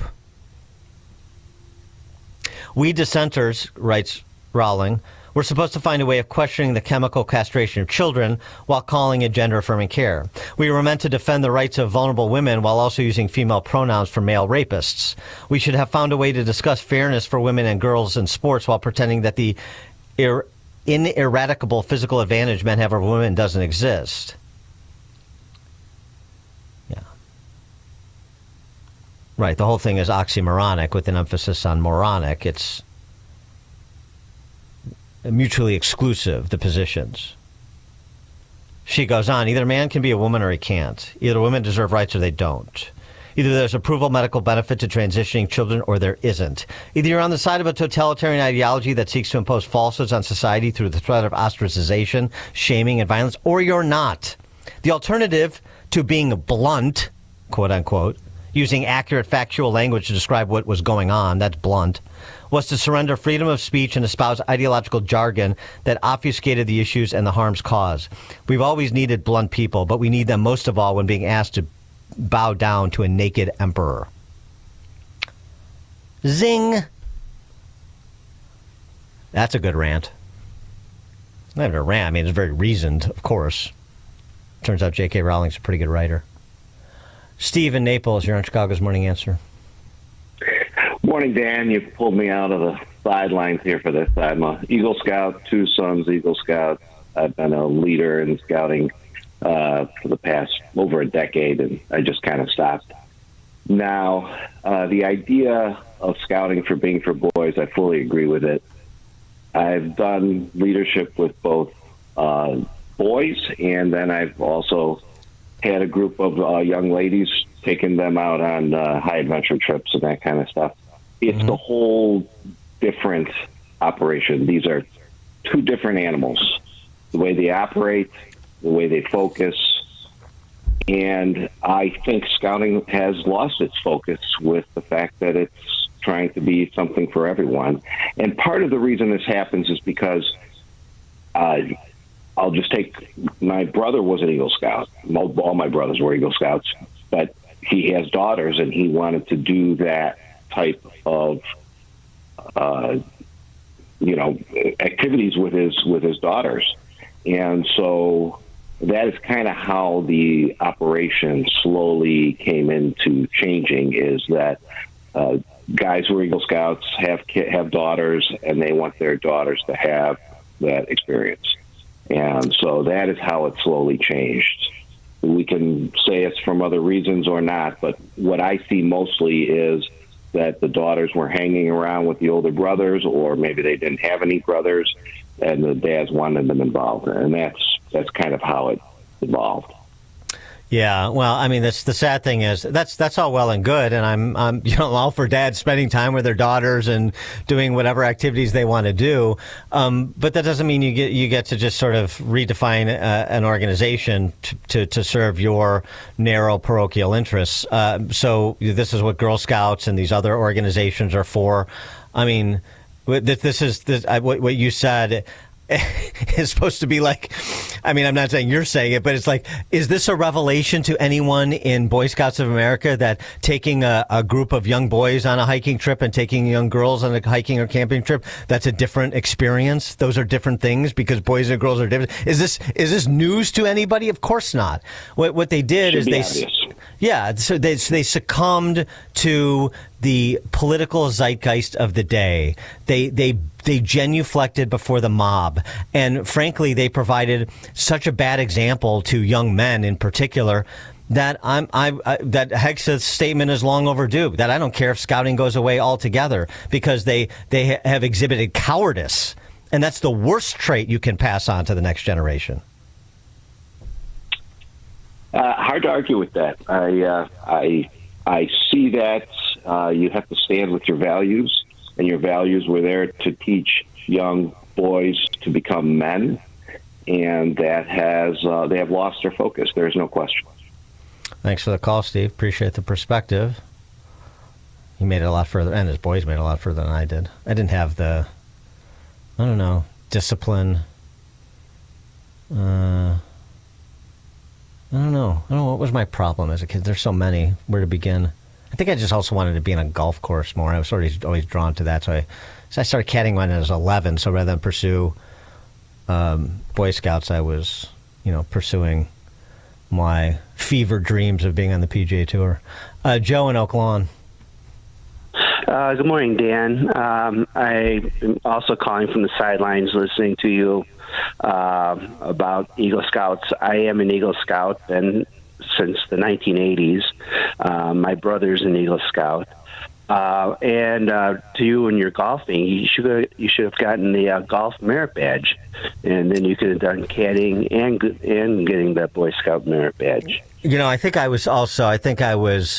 I felt slighted when I finished third in the Pinewood Derby, and I thought I got ripped off there. So I don't know. I was a sore loser back then. I've gotten used to it now. But anyway, go ahead, Joe.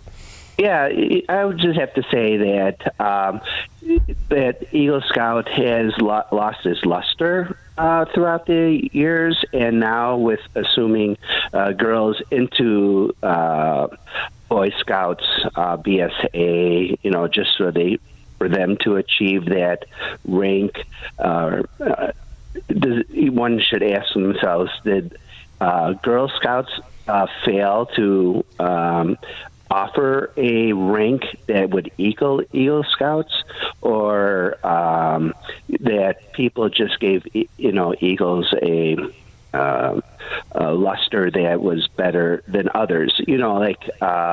I know what they're saying about the military, because you can go up a rank, go from an E2 to an E3, or the other way around. I'm not in the military, but I did know my friends that did go as Eagle Scouts, they went up a rank just because they were an Eagle Scout.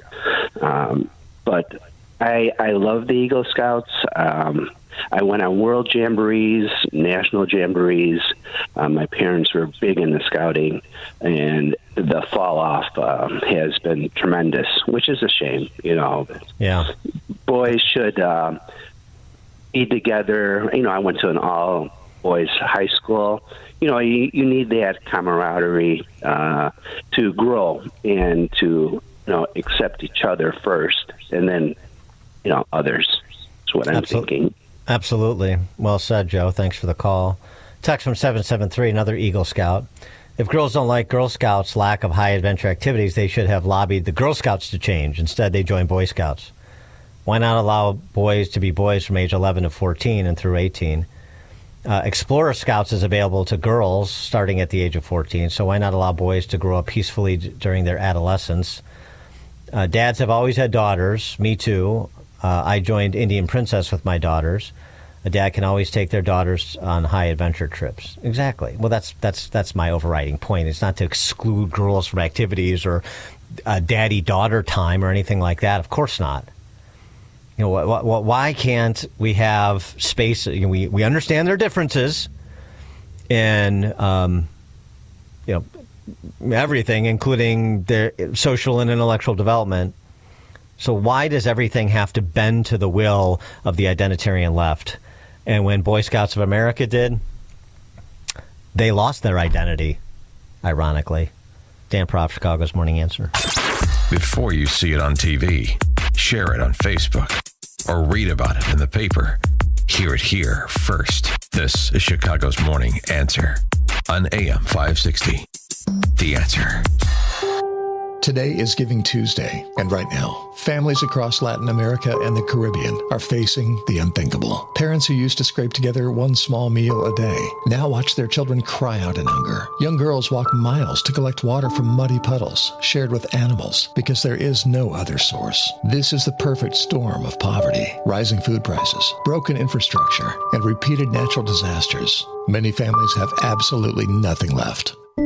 But here's the hope. Every gift you give by midnight tonight is triple matched with food. That means your generosity goes 3 times as far to provide life-saving food and safe water for children. Just $150 provides food and water for 6 kids. Normally 2. $300 provides for 12. Please, give now. Call 844-862-4673. 844-862-HOPE. 844-862-4673. Or click the blue Give Food, Give Water, Give Life banner at 560theanswer.com. AM 560, The Answer. That sound means it's time for In-Depth History with Frank, the history teacher from Arlington Heights. Because there's nothing new in this world. There's nothing new in this world. It's just the history that you don't know, and Frank from Arlington Heights does. Frank, take it away. Good morning. In 717 AD, the new Byzantine Emperor Leo III, the Isaurian, had just replaced his weakling predecessor in an orchestrated palace coup, and then used his rugged military training to mount a full defense of Constantinople against a renewed Muslim land and naval assault. This siege lasted over a year, and a severe winter also played a major role in saving the Queen City from takeover. But going forward, Byzantium never recovered to the level it was under Justinian, with constant expansion and contraction as its territory was more fluid than it liked, the consequence of being on the border with a waxing and waning caliphate. Leo was also apparently a religious man, as his reaction to a destructive volcanic eruption in the Aegean Sea shows.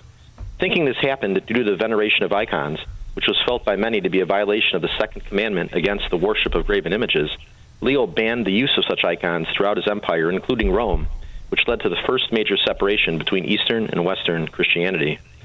Volodymyr Zelensky, who led an initial heroic defense of his country and helped save it from being overrun, is no mystic like Leo III. But neither is he some postmodern Winston Churchill either, unless you recall that the British also suspended parliamentary elections during World War II, so his term was longer than the norm. But when finally held in 1945, the people spoke and elected a Labour government led by Clement Attlee, whose campaign channeled the poet William Blake's call for a new Jerusalem in England, which wound up being the welfare state and Keynesianism, basically. But Winston handled it with dignity and grace, giving up power right in the middle of the Potsdam Conference with Truman and Stalin, but eventually returned as prime minister in 1951. Now, Zelensky is a young man and has many artistic talents. He should call for immediate elections and save his political future and allow his country to become Blake's ideal of a green and pleasant land once again. Very good, Frank. Interesting. The Asaurian was the name of my They Might Be Giants cover band. I don't know if you knew that. Yeah. Interesting. What I find interesting, though, go ahead. Yeah. We used to kill with Istanbul, not Constantinople. You may remember that number. Oh, I do remember that song. That was great. That was a great song. But what I do remember was my Pinewood Derby, too, down in Flanagan Hall, and second to last. So you and I have a lot in common there. Yeah. Well, those who can't teach, Frank. Yeah. Frank, thank you as always. Appreciate it. Coming up at 7:07, special deal on food for the poor today. We'll talk about it. It's now 7 o'clock, AM 560. Some polls are just opening now in Tennessee.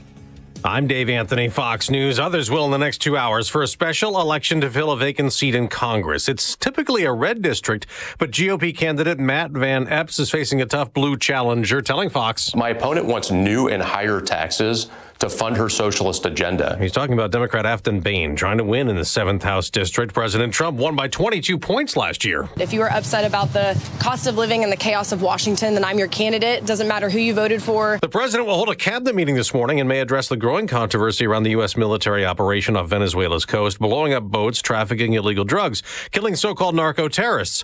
One of those attacks will get an investigation in Congress. The incident under review, which happened 3 months ago today, the administration says it did not break any laws after carrying out an airstrike on a boat.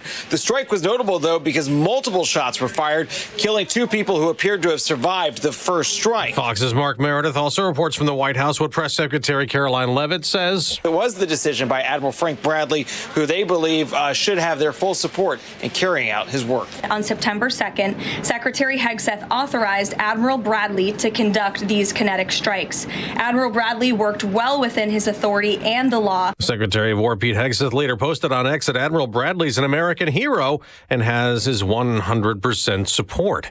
It's not going to be an easy day to drive in a lot of areas of the country with wintry weather. From Indiana to North Carolina to New England, Fox Weather's Katie Byrne is in Pittsburgh. We could see up to 5 inches of snow in Pittsburgh, and it's really their first big snow storm of the season. So we've got the school delays, we've got cancellations, not only here, but all over the place. And there are those also at airports, 111 flights canceled. There are also more than 900 delays. America's listening to Fox News. WIND, Chicago. Good morning. It is 19 degrees here in Chicago on AM 560, The Answer. I'm Stace Keene in the AM 560 newsroom. A former mental health counselor has been charged with sexually abusing 5 young patients. According to reports, 68-year-old Edmund Rivers was employed with the Hartgrove Behavioral Health Hospital during the 1990s and early 2000s when those attacks occurred. Prosecutors say Rivers would threaten to sedate the victims for failing to comply with his advances. Rivers is facing 3 counts of criminal assault and 2 counts of predatory criminal assault. Some Chicago residents are pleading for help after receiving property tax bills that have gone up more than 100% in some areas. Homeowners lined up at the Cook County Assessor's Office yesterday looking for answers as to why those bills have skyrocketed and asking for more time to pay them since the county was so late on sending the bills out. Officials are blaming a drop in commercial assessed values for part of the reason that the homeowners are seeing the inflated bills. The city has agreed to allow 1,000 more people to enter the Christkindl market. The city had implemented new restrictions only allowing 1,500 people, something that the Christkindl market organizers say was just too restrictive. Organizers are asking for 3,500 people to be allowed in at a time, noting that the current restrictions are less than what was allowable during the COVID restrictions. And Joaquin Guzman Lopez was back in court yesterday where he changed his plea to guilty in a drug trafficking case. Guzman is the son of Mexican drug kingpin El Chapo.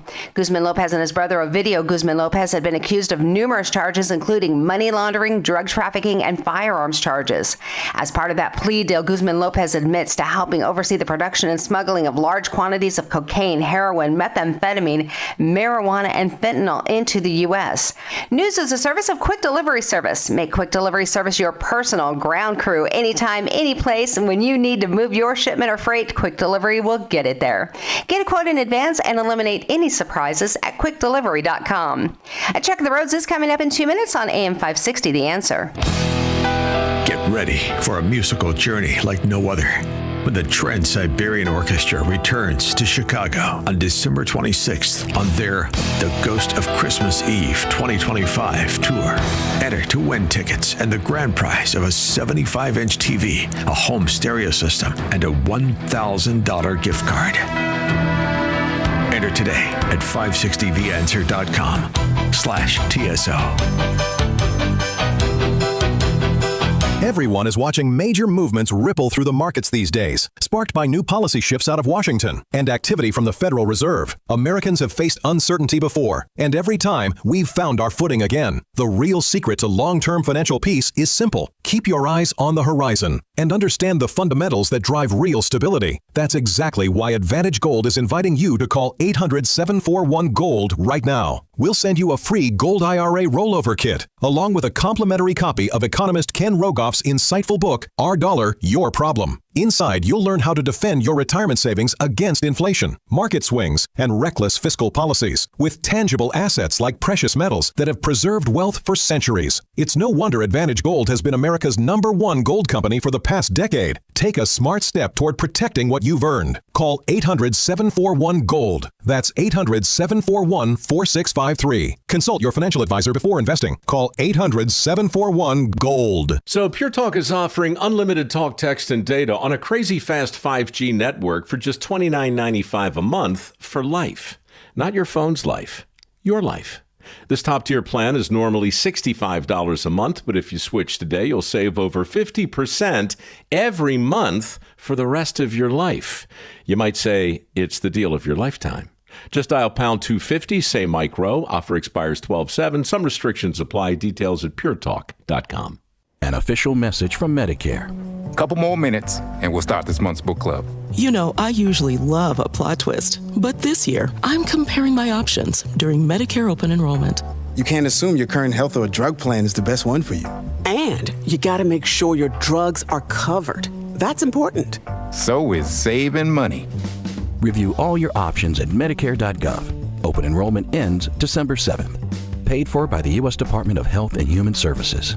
Salem News Channel is America's fastest growing conservative TV network. It's an absolute crazy day. Home to the largest lineup of free speech champions anywhere. Delivering in-depth insight and unapologetic opinion on today's biggest news stories. Americans aren't going to put up with this anymore. SNC brings you the news that matters, told with integrity and clarity. Watch Salem News Channel free 24/7 on your television. Stream now on Pluto TV. When age-related health issues arise, don't just treat the body, treat the soul. For over 130 years, Lutheran Life has provided nonprofit, Christ-centered care for seniors.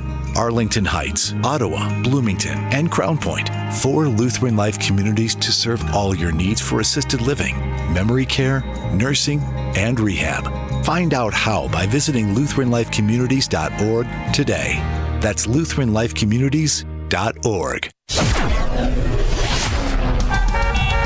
From the Team Hochberg Traffic Center, we've got some lingering issues, but freezing fog on top of everything and some potential ice on some roads will cause issues, especially on the Bishop Ford this morning. Stop and go if you're inbound between 130th and Dan Ryan Expressway. An accident called in on the right shoulder on the Eisenhower outbound east of 17th Avenue, so watch there. Also on the Ike, it is slow going inbound between Manheim and Costner. Still got issues in the I-57, accident blocking the right shoulder if you're outbound at Halsted. On the Stevenson, it is slow going if you're inbound between First First Avenue and Kedzie Avenue. A stalled vehicle on the right shoulder of the Dan Ryan local lanes inbound at 43rd. Finally, an issue on the exit ramp on the Reagan Memorial Tollway eastbound, the off-ramp to Orchard, involving a semi-truck, so expect some delays there. This report, a service of AlmostFreeTeeth.com. Big savings on full mouth dental implants are here at AlmostFreeTeeth.com. Medical insurance can make what used to cost a fortune surprisingly affordable. Don't wait. Take the 60-second quiz to see if you qualify at AlmostFreeTeeth.com. I'm John Cruz. Chicago's Morning Answer continues next. Now a check of the forecast from the National Weather Service. Today will feature sunny skies with some areas of low clouds, making it quite cold. It'll be the coldest day since last winter with a high of 24. Tonight, expect partly cloudy skies and cold temperatures with a low of 20. I'm meteorologist Jason Caterina on AM 560, The Answer. Get the latest weather, traffic, and news updates online at 560theanswer.com. Now, from the Signature Bank Studios, this is Chicago's Morning Answer with Dan Proft on AM 560, The Answer. When you see the hunger, when you see the need, thousands of people, you go out on the field and they have a smile for you. Even if they haven't eaten for 1 or 2 days, it just makes us real sad. The more we do, the more we see the need. The more places we go, the more we find people starving. The more we see children, because grown-ups can find something. The people here, thank goodness, in Honduras, we eat the grass. We eat whatever, whatever grows, we eat. People are eating the leaves from the trees. We have a lemongrass.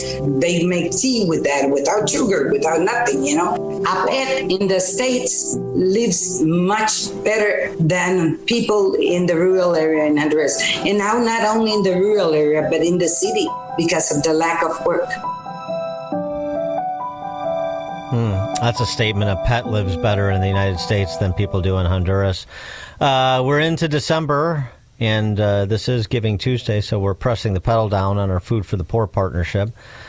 This Giving Tuesday, we want to set aside a time to consider those children in countries where Food for the Poor serves, like Honduras, you just heard, where the lack of work and crushing poverty has led to severe hunger.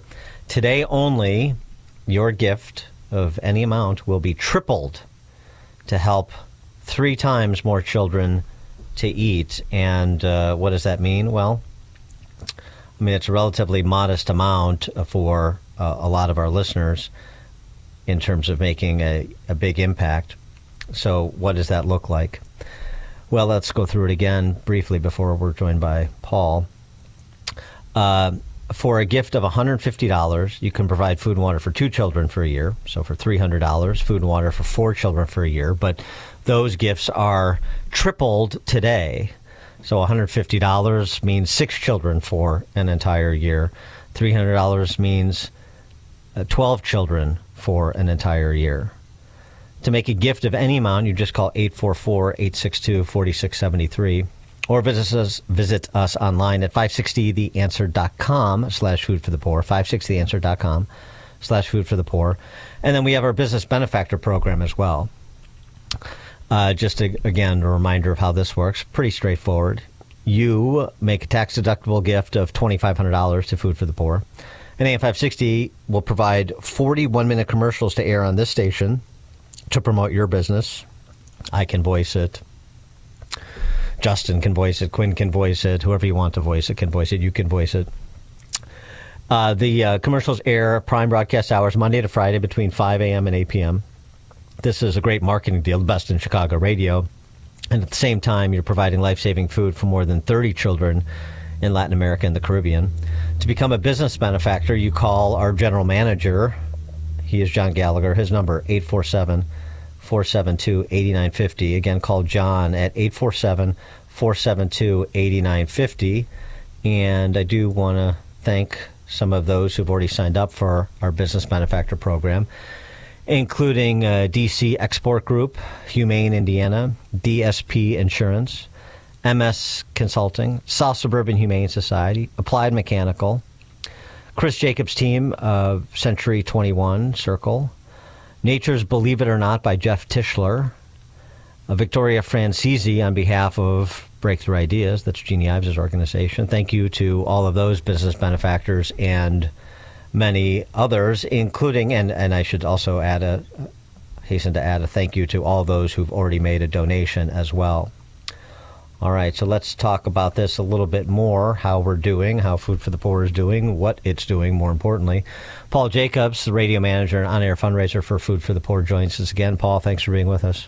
No, it's great to be here, and this is a real special day. I want you to take note of it. This Tuesday, December 2nd, is a day you can mark on your calendar where you made a decision to literally take what is in your hand, no matter what you can give. Now, these businesses, like Chris Jacobs' team, I should know Chris Jacobs' team, that's my last name, but Chris Jacobs' team gave $2,500, and that's their business. That's going to help children survive with life-saving food and deliver safe water in their communities. But what is in your hand? Maybe you have a gift of $150, maybe you have a $50 gift, but today, a very special day, Giving Tuesday, until midnight, your gift of any amount is going to be tripled. What you have in your hand right now is going to be tripled to help 3 times as many children. You know, we just heard a clip from one of our ministry partners in Honduras as she talked about, as I was interviewing her, and I was asking her about the crushing poverty in Honduras, and I didn't really have to ask her because I saw it firsthand myself when I was there this year. And one of the things that was striking to me is, you know, it's a very beautiful country, and we were in a community where we saw this beautiful coastal area that was hiding this crushing poverty behind this beauty of this natural area of beaches and these long coastlines. And I met a mom, I met a husband, I met these 3 children, this little girl, Eden, you know, what a beautiful name, this little girl, Eden. And you could see in this child's face how they were struggling because they don't eat every day. And then quickly, as I'm talking to the family, I look at the father's face. As a matter of fact, I'm looking at a picture right now, and I just saw this blank stare. Maybe you're a family, maybe you're a father, and you've had that one Christmas, that one holiday season where you didn't know where anything was going to come from, whether your meal, the gifts, the tree, the decorations, nothing. And I saw in his eyes what I saw in my single father as he raised me, what that struggle looked like.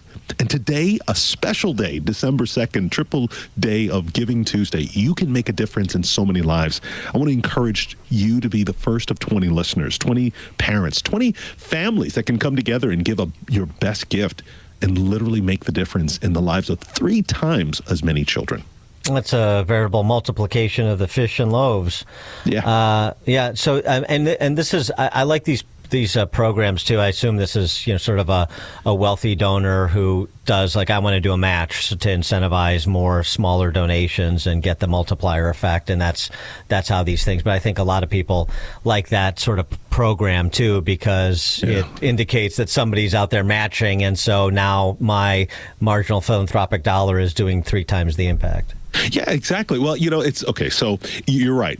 Someone who has means has committed to Food for the Poor for the long haul and said, I want to do what's in my heart for those out there in your radio land that listen to your broadcast, listen to the stories of children like Eden who don't eat every day, her parents who struggle to find food. And I want to encourage what's in my heart to other listeners. And you're hearing this triple match basically provided by a supporter to Food for the Poor whose heart has just been bent towards these children that don't eat every day. It's interesting. Last Monday, we had a golf tournament at Trump National. I heard you talking about golf earlier in the earlier segment. So it's interesting. The golf tournament was a fundraiser to help children in Jamaica so that they could eat and that they could thrive every single day. And you know who organized it? A 9-year-old child. Well, that yes, that 9-year-old child is now just turned 20, and that child has been doing this golf tournament at Trump National all these years. So I'm just saying that if you have in your heart compassion to do something, it doesn't matter what's in your hand or what you have to give or how old you are old enough now to make a decision to make a difference.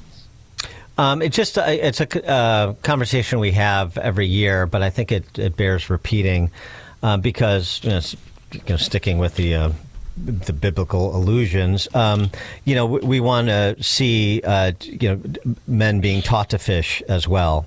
And so the infrastructure and the wherewithal that Food for the Poor builds in these countries so that you do have some sustainability. So it's not just hand to mouth every year, the same families. I know there's millions and millions of people. I mean, I think the scale would surprise people in terms of the number of people that are living meal to meal for their survival. But that long-term planning to try to build community so that people can be self-sufficient. That's exactly right. The number is 15. 15 times the number of the population of the city of Chicago are severely malnourished in the countries where Food for the Poor serves. I'm not talking about worldwide. I'm just talking about where Food for the Poor serves. So we've got our work cut out for us.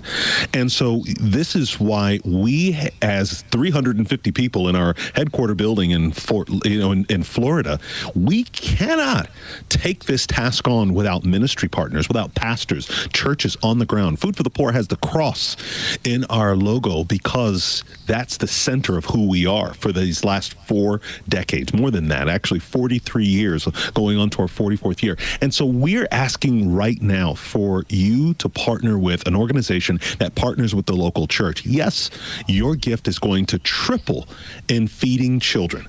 You're going to have triple the impact, but you're also going to have triple the impact on a pastor. Pastors that I've met in Honduras, I've met in Haiti, I've met in Guatemala, I've met in Jamaica, where they are working hand in hand in these same communities. They're not in some far out compound coming in and bussing in every single day. No, they are working hand in hand with these communities because they're them.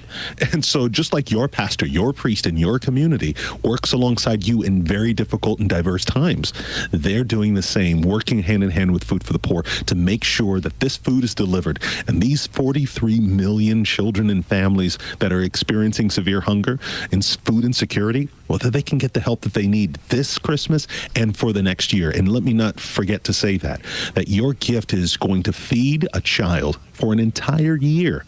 Not just a meal this Christmas. No, it goes way beyond that. So we're asking you to be the first of 20 people on this broadcast. There's hundreds, there's thousands listening right now at this very moment. Could you join in and do what so many, like we had a gift from Sharon from Calumet City, $150. And I just love what she wrote. Sharon says, no child should go hungry. With that same sentiment, would you join Sharon and so many others that have given today?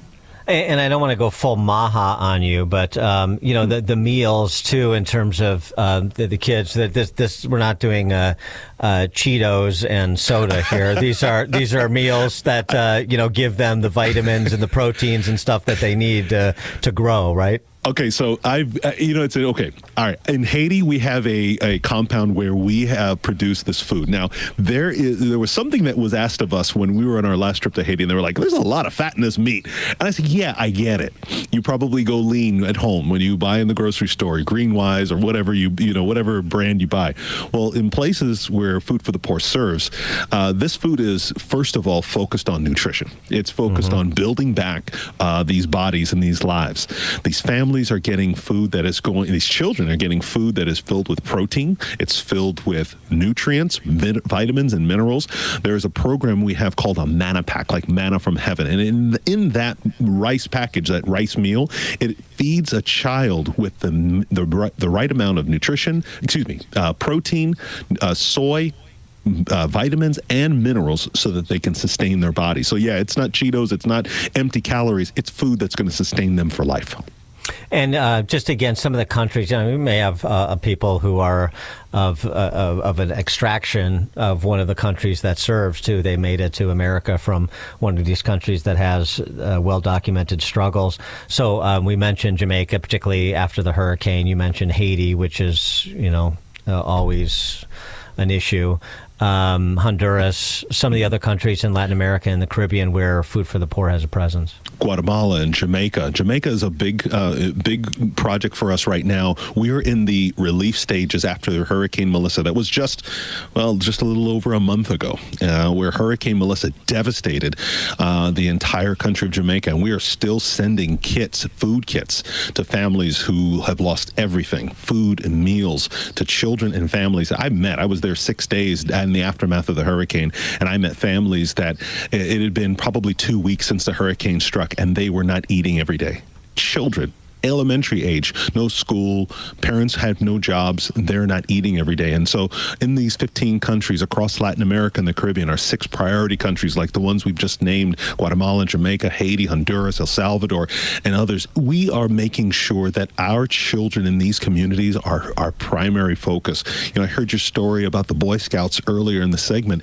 Why do we talk about that? Because children are our future. They're the focus, and they're the ones that are the most vulnerable. And so we're asking you right now, be the first of 20 to say, I want to triple my gift and give generously, because these families, these children need a tomorrow. They need a better future, and you can provide that right now. And again, as you heard from Paul, the mission field 15 times the city of Chicago, so that's 45 million people. Yes. So it's a big job. It's a bigger job than 350 people that Food for the Poor can do alone, for sure. Yeah. Gift of $150 provides food and water for 2 children for an entire year, but today that's 6. Gift of $300 provides food and water for 4 children for an entire year, but today that's 12 because we're 3Xing every gift, no matter the amount. Call 844-862-4673, or you can donate online at 560theanswer.com/foodforthepoor. And again, the Business Benefactor Program, it's a popular one. You make a tax-deductible gift on behalf of your business of $2,500 to Food for the Poor. And we at AM 560 give you, your business, 41-minute commercials to air on our airwaves, prime broadcast hours, Monday to Friday between 5 a.m. and 8 p.m. And to sign up for the Business Benefactor Program, John Gallagher is the contact. His number is 847-472-8950. Again, John at 847-472-8950 to get involved with the Business Benefactor Program. Paul Jacobs, thanks so much for joining us. As always, appreciate it. Thank you, and Merry Christmas to you and your listeners, Dan. Merry Christmas, and Paul joined us on the Turnkey.Pro answer line. Hear about the big stories of the day, then talk about them right here on Chicago's Morning Answer on AM 560. The Answer. Space Force Commander Matt Lohmeyer stood up against the Marxist agenda threatening our military. Your ideology doesn't matter one bit. Share your pronouns in your email. He knew that if he didn't speak up, no one else was going to speak up. Initiate difficult conversations about racial and gender barriers. Race identity politics, critical race theory, white fragility, white guilt. Don't miss the new movie Call Sign Courage, the Matt Lohmeyer story. We need lethality in the military, period. Watch it now or buy the DVD at salemnow.com. Want to see if you could pay less in taxes? Try the quick and easy tax calculator at willsave.com. Yes, a free tax calculator. That's WILSAVE.com. Calculate how you could keep more of your hard-earned money and give less to Uncle Sam, especially in retirement. Get your free tax analysis today at willsave.com. And don't forget to tune in to Protecting Your Assets with Steve Shyman every Saturday morning at 8, right here on AM 560, The Answer. Text from my friend Charlie. Paul from Food for the Poor is compelling. We just donated. Thanks for doing this. All right. Thank you, Charlie. What, I'm not compelling?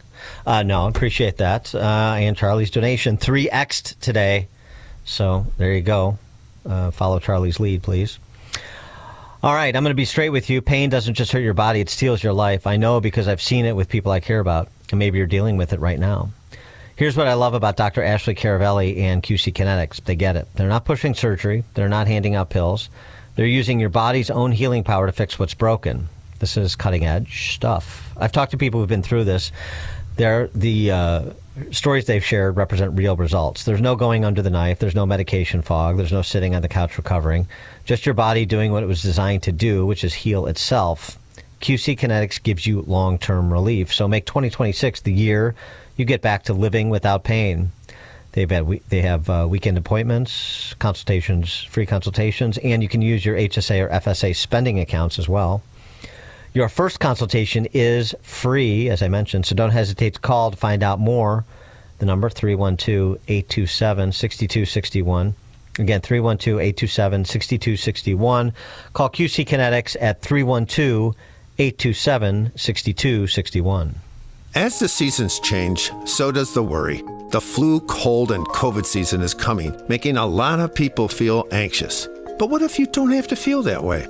My name is Dr. Michael Huber, one of the developers of Virago, the liquid immune enhancement cocktail. Virago was formulated in a liquid to enhance absorption and provide a rapid response. Comprised of 23 natural ingredients chosen for their synergistic properties, it gives your immune system the boost it needs to fight whatever virus is out there. So with the Virago Boost, you can face the coming flu season feeling confident that you are protected. With Virago, you're not fighting the seasons, you're ready for them. Virago, power to defend. Maha starts with Virago. Order your bottle of Virago online today. Visit myvirago.com. Use coupon code IMMUNE to save 30%. That's myvirago.com. Coupon code IMMUNE. Virago and Maha, making America healthy again. Welcome to another edition of Tuesdays with Tim, where we talk all things retirement. I'm here with my friend Tim Stearns, a certified financial planner with TJ Stearns Financial Planning in Arlington Heights. Tim, what are the biggest expenses listeners will face in retirement? And please explain the process you take to address these expenses. Well, Dan, most people think it's healthcare, and it is one of them. But the number one expense in retirement is actually taxes, and that needs to be addressed. Most people have put their money year after year in their tax-deferred accounts like 401ks and IRAs, and they have basically deferred their taxes for a long time. But they've created a tax time bomb, and they don't know it. And that's why we offer the Tax Impact Report. Tim, so many of us lack a retirement tax plan. For your clients and customers, how do you help map out a tax plan in retirement? Well, we start with a Tax Impact Report. Most people know how much money they saved for retirement, but they have no idea how much they'll be paying in taxes throughout their retirement. We will run them a report that shows if they default to the IRS's plan, what they will pay in taxes, or they can get ahead of it and mitigate those taxes by being proactive in their tax planning rather than reactive. Tim, you advertise a complimentary risk assessment report of our listeners' portfolio. Explain what that is, what it reveals, and how AM560 listeners can sign up for this report.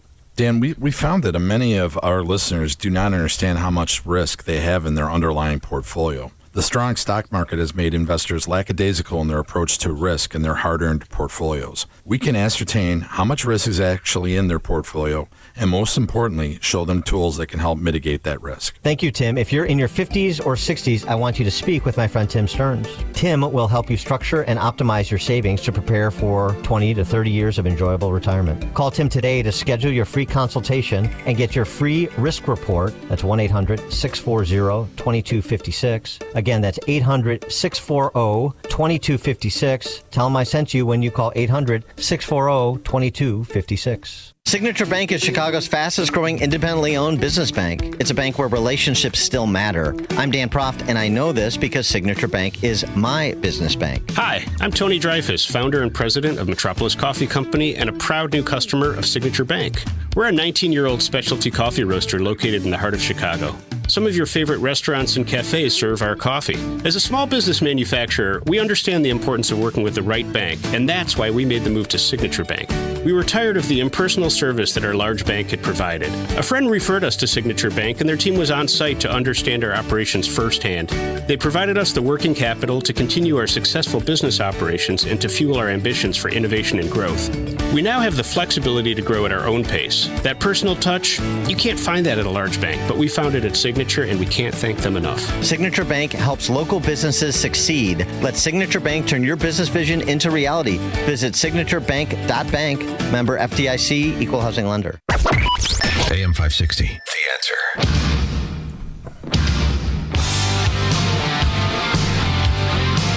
All right, coming up a little bit later on the show, a stem cell biologist with a scientific breakthrough, butt breathing. You can breathe out of your butt. Of course, Chicago voters have been doing this for a long time because that's where their heads are. Hi-oh, zing. Thank you very much. Coming up at 7:37, Mark Lennon, wirepoints.org, all things Illinois policy related. We'll start with other breaking news. The Universal Basic Income pilot program in Cook County, shocking, has been made a permanent Universal Basic Income program. 7:37, Mark Glennon. Now we check the headlines. Good morning. It is a very chilly 22 degrees here in Chicago on AM 560, The Answer. I'm Stace Keen in the AM 560 newsroom. Some Chicago residents are pleading for help after receiving property tax bills that have gone up more than 100% in some areas. Homeowners lined up at the Cook County Assessor's office yesterday looking for answers as to why their bills have skyrocketed and asking for more time to pay them since the county was so late in sending them out. The Cook County Board of Review has reopened the 2025 appeals window for residents looking to contest their higher bills. And it won't make your property tax bill any less, but at least it's free lunch. The Wiener Circle is offering free hot dogs today to celebrate the Chicago Bears' win over the Philadelphia Eagles last week. The hot dog stand had offered the free dogs if Bears coach Ben Johnson took off his shirt, something the coach did to celebrate the team's win on Friday. Johnson said he was aware of the Wiener Circle challenge and wanted to be a, quote, man of the people. Free hot dogs will be available starting at 11 a.m. today. This report is a service of AlmostFreeTeeth.com. Big savings on full mouth dental implants are here at AlmostFreeTeeth.com. Medical insurance can make what used to cost a fortune surprisingly affordable. Don't wait. Take the 60-second quiz to see if you qualify at AlmostFreeTeeth.com. A check of the roads is coming up in 2 minutes on AM 560, The Answer. Scott Jennings explains the differences between right and left. It has been maddening to me to see the Democratic Party, the liberal movement, the radical progressives, turn on Israel over the last couple of years. What distinguishes us from the radical left? The ability to tell the difference between right and wrong. The Scott Jennings Show. Weekdays at 1, right before Hugh Hewitt at 2 on AM 560. The Answer. It's Reveille. Every week, there is no shortage of topics to comment on. And no matter the subject, usually the sentiment at the bottom is, who put these people in charge? This week is no different. From decisions made by elected officials that create serious threats to national security to mundane decisions that affect commerce, Americans simply can't trust that their government is looking out for them. The horrific shooting of 2 National Guardsmen last week by an Afghan asylee was a failure on multiple fronts. In Cook County, officials decided to renew their guaranteed income pilot program that gives a few thousand people $500 per month to spend however they wish. To most, that makes no sense at all. It may seem small compared to the items mentioned above, but Brandon Johnson's change to Christkindl market capacity is another example of stupid government policy. Anyone should want to maximize joy and profits in a city that has been struggling to produce either. Travel and Leisure magazine points out that Chicago's Christmas market is one of the best in America, stating you don't have to fly halfway around the world to experience an authentic European Christmas market. Just head to Chicago for a festive holiday escape. They called it one of the most authentic European-style Christmas markets in North America. Instead of capitalizing on the success of the market by expanding the space, Chicago officials decreased the capacity limit of the market by 50%, less than allowed even during COVID, when social distancing was the official policy. Make that make sense. It doesn't. The market space has natural limits, by the way, and can't people just sort this out on their own? Chicago leaders aren't just Grinches, they're incompetent tyrants. I'm Jeannie Ives. Join me on this station Sunday from 7 to 9 p.m. and sign up for my newsletter at breakthrough-ideas.com. Today is Giving Tuesday, and right now, families across Latin America and the Caribbean are facing the unthinkable. Parents who used to scrape together one small meal a day now watch their children cry out in hunger. Young girls walk miles to collect water from muddy puddles shared with animals because there is no other source. This is the perfect storm of poverty, rising food prices, broken infrastructure, and repeated natural disasters. Many families have absolutely nothing left. But here's the hope. Every gift you give by midnight tonight is triple matched with food. That means your generosity goes 3 times as far to provide life-saving food and safe water for children. Just $150 provides food and water for 6 kids. Normally 2. $300 provides for 12. Please, give now. Call 844-862-4673. 844-862-HOPE. 844-862-4673. Or click the blue Give Food, Give Water, Give Life banner at 560theanswer.com. Check off the wish list with instant savings and free battery offers on select Steel tools. Shop online or in store. From the Team Hochberg Traffic Center, we've got some issues cooking this morning, especially on Veterans Memorial Tollway. There's a vehicle in the ditch if you're northbound between North Avenue to before Lake Street, causing about a 78-minute delay in the area, so watch for traffic there.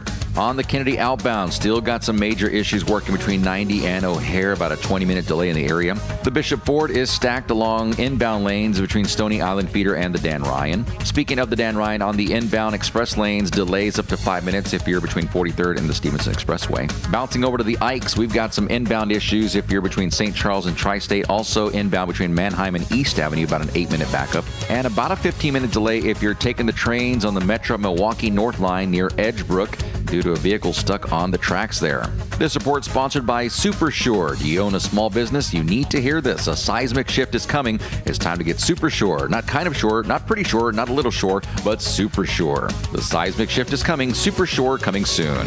I'm John Cruz. Chicago's Morning Answer continues next. Now a check of the forecast from the National Weather Service. Today will bring sunshine along with some areas of low clouds, making it quite cold. It'll be the coldest day since last winter with the high of 24. Tonight, expect partly cloudy skies and cold temperatures dropping to a low of 20. I'm meteorologist Jason Caterina on AM 560, The Answer. Get the latest weather, traffic, and news updates online at 560theanswer.com. Now, from the Signature Bank Studios. Insert Democrat socialist here. Runs the Democratic House floor for 30 plus years running. He's promising this and he's stealing that. Where can you get that kind of money? He's using your house like his own piggy bank. You ought to know by now. You can pay off your house here in Illinois, but you can never keep up with the taxes. Oh, it's always been the plan to have a taxpayer pay, no doubt. Not a matter of if anymore, but when. You're moving out. I said, when you're moving out. Top of the morning, Dan Prof. To that theme music means it's time for our weekly conversation with the wirepoints.org boys. All things Illinois policy related. And to paraphrase the late great Milton Friedman, Nobel laureate, of course, nothing is so permanent as a pilot program in Cook County. And so you may recall that Tony Preckwinkle launched a universal basic income or guaranteed basic income pilot program. You know, they just wanted to see. They didn't want to preordain anything. They wanted to try something out, measure it, and see if this is something that should be made permanent and scaled. But again, completely open-minded. Yeah. Mm-hmm. And so they launched it in 2022. Oh, yeah. It was aided and abetted with federal COVID relief funds. Sure it was, because that has something to do with combating a pandemic. Uh-huh. Once the largest publicly funded program in the nation, receiving $42 million in federal funding thanks to Biden's Funny Money program, the Cook County Promise Guaranteed Income Pilot provided monthly payments of between $500 and $3,250. Provided monthly payments of $500 to 3,250 households for 2 years with no strings attached. $500 a month, 3,200 families in the households in the pilot program, 2 years, no strings attached. And as the Economic Security Illinois Director, what is that? Don't know. Doesn't matter. Sarah Sahib says it. The Guaranteed Basic Income Pilot was a historic success. Yes. It was a glorious success, comrade. I don't know why I find this so humorous, but I mean, it's just so on the nose. When the federal government was stepping back from its responsibilities to working families, Cook County is leading the way to ensure people can afford basic necessities, or at least 3,250 households of people. It's a big county, about 5.5 million. But okay, sure. The permanency of this, though, is at a scaled down level because they don't have the funny money being drop shipped from the federal government anymore. So it is a more modest $7.5 million that the Cook County Board of Commissioners unanimously approved. Of course, the ayes have it. Unanimously approved $7.5 million for a permanent guaranteed basic income program last week. That's the largest. It's no longer the largest, but it's one of many, maybe the first permanent guaranteed basic income program at the local level among all these pilots that were launched over the last several years by people like Tony that are situated in other cities and counties. Glorious success. So if it's such a good deal, then $7.5 million seems a bit paltry. Shouldn't we have a whole of government approach, a collaboration? City, state, or city, county, state. Right? Where's Governor Jellybelly to weigh in on this? And I do mean weigh in. For more on this, Mark Glennon, founder of wirepoints.org, joins us. Mark, thanks for being with us. Appreciate it. Mark? There we go. Yes. Universal basic income has been made permanent. Hurrah. Yeah. Normalizing government dependency. Just what we need is we have a tax crisis in Cook County. You asked about Governor Pritzker. He authorized a key step that made this possible, and that is in 2023 when the program was a pilot. The Pritzker administration issued a rule that said income from this is not counted when measuring eligibility for other programs like SNAP, cash benefits, medical eligibility, things like that. So, this is truly a no questions asked, kind of off the record, free cash for nothing government dependency program. And they're bragging about it. But hey, they backed this up with a scientific survey. They asked the participants in the pilot program what they thought of it. And, hey, this is a great program. So, what do you think of getting $6,000 a year tax-free, free and tax-free? What do you think about that? No strings attached. I like it. Imagine. Yeah. Imagine that being the outcome. Yeah. And taking it out of the calculations for the other programs, it just it throws any possibility of any logic in the welfare system out the door. Smart people who focus on these programs are aware of what's called the welfare cliff. You don't want to stage these things in such a way that people really become dependent on it and make it not worthwhile for them to improve their lives, get another degree, up their credentials or something like that. But this just makes that impossible. I mean, it's like you're deliberately trying to torpedo any logic in the system. Well, it's interesting, since this is not a new idea, this actually has been studied by some eggheads. Like they did an actual research paper on it, like economists do, not like surveying the recipients of free money and asking them whether they like free money and then deciding that's as you said, the scientific result.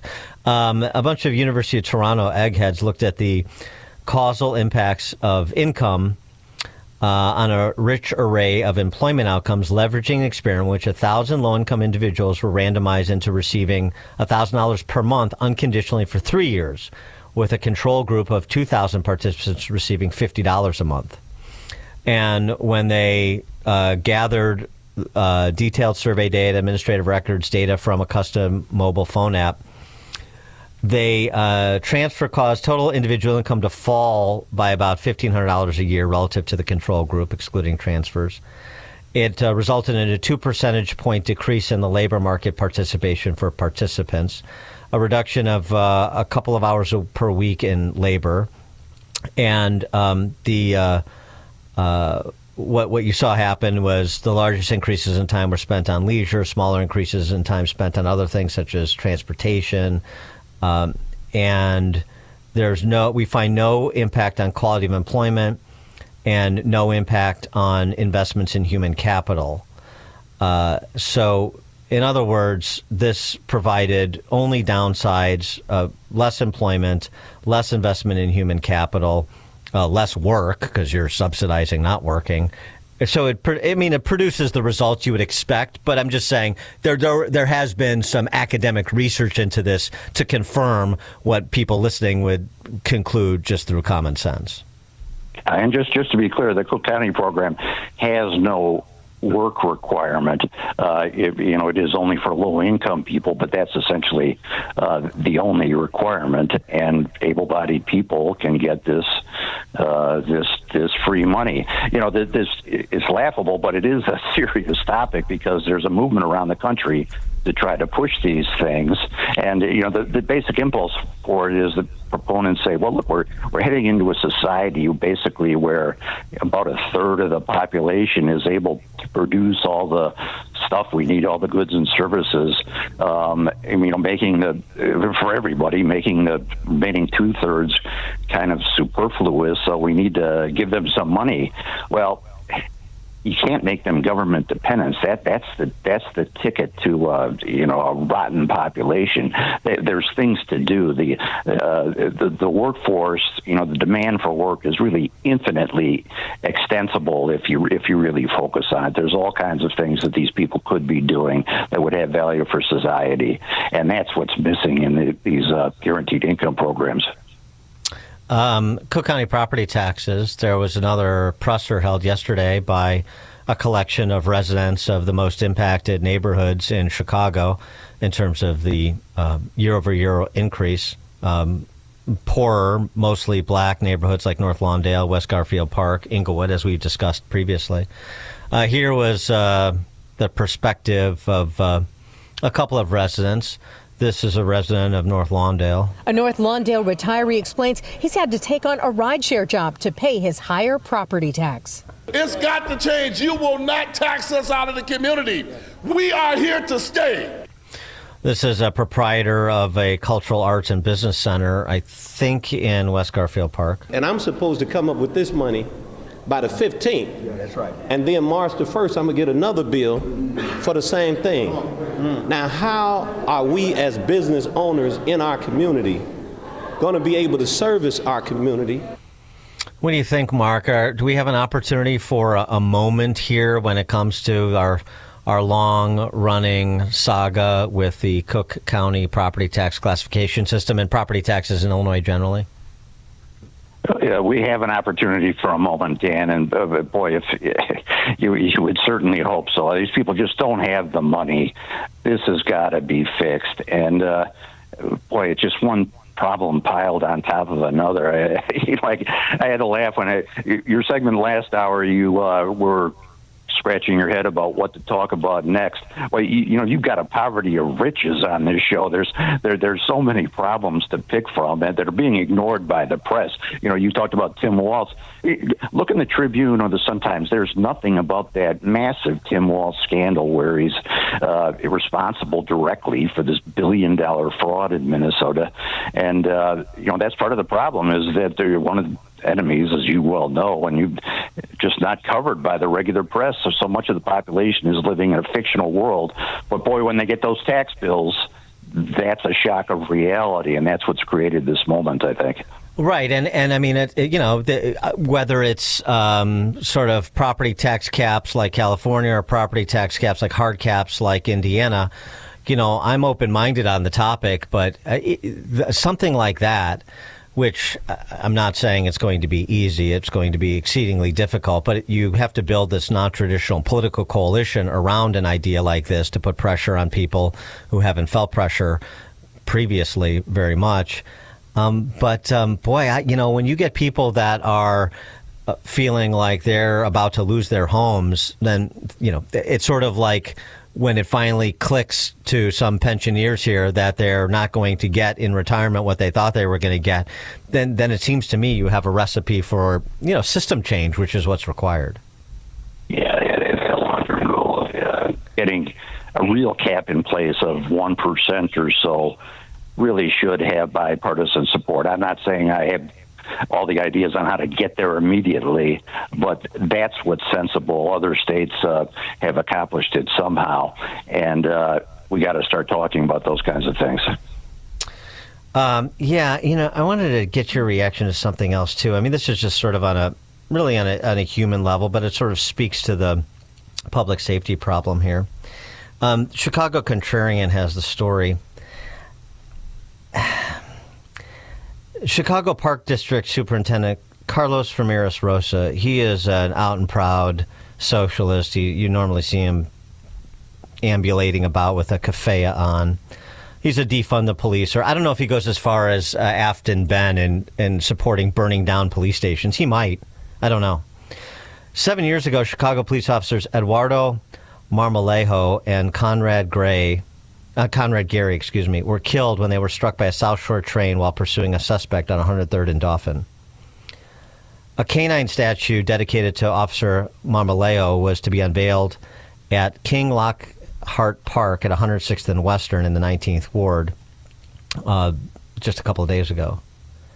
It was a site chosen by Marmolejo's family. Though the planning for the statue dates back months, CPD worked in close collaboration with the family and Park District and promoted the event. At the 11th hour, Carlos Ramirez Rosa, who's also a former alderhuman, denied space at King Lockhart Park for the Marmolejo canine statue. No apparent reason was given. As the Contrarian posits, a reliable hunch is Rosa's progressive ideology forbids him from honoring police. Instead, the canine statue was displayed at the CPD Academy on West Jackson Boulevard. As the Chicago Contrarian opines, the decision to pull the rug out from underneath the Marmolejo family is no trivial slight, but a kick in the teeth at a family who lives in perpetual grief. The denial of a space to permanently place a monument honoring a man who gave his life while serving Chicago represents Carlos Ramirez Rosa's unparalleled hatred for CPD. And he's not the only one. And I don't know if this needs more revisiting, but you have a political ruling class that, despite their platitudes from time to time in the direction of police officers, I mean, the real attitude towards law enforcement was fully on display in the way they demonized ICE agents when they were here. But don't think for a second that they have any more respect for Chicago police than they do for ICE. They just have to pretend to have respect for Chicago police because it's not politically sellable to treat Chicago police like they treated ICE. Well, good grief. I wasn't familiar with that Chicago Contrarian story, but it just, as you say, a kick in the teeth. They said a kick in the teeth at someone who gave his life for this, and you're exactly right. That illustrates the general attitude towards law enforcement, which is far too rampant in our government. And I don't think they're representative of the general population that wants to see more cops on the streets, but somehow these people are getting elected. Mark Lennon, the founder of WirePoints, wirepoints.org. Mark, thanks as always. Appreciate it. Bye. And Mark joined us on the Turnkey.pro answer line. This is Chicago's Morning Answer. Santa's coming to town. Oh, my God. On AM 560. Santa here? I know him. The Answer. Just how good is Pure Talk's current deal for unlimited wireless? Well, you might say it's the deal of your lifetime. Because right now, for just $29.95 a month, Pure Talk is offering unlimited talk, text, and data for life. Not your phone's life, your life. This is Pure Talk's top-tier plan. It comes with a crazy fast 5G network along with a 30-gig hotspot. And at just $29.95 a month, there has never been a better opportunity to lock in a ridiculously low rate for as long as you live. And save thousands and thousands of dollars along the way. This plan is normally $65 a month, but if you switch today, you will save over 50% every single month for the rest of your life. See what I mean? It really is the deal of your lifetime. Dial pound 250, say Mike Rowe. Offer ends 12/7. Some restrictions apply. Details at puretalk.com. Text from 847, wasn't that the same alderman who said that ICE was kidnapping the enslaved girl from her enslavers? I'm sure Carlos Ramirez Rosa said all kinds of things that were intemperate and ignorant in the direction of ICE, and immigration, law enforcement generally. That's his bailiwick.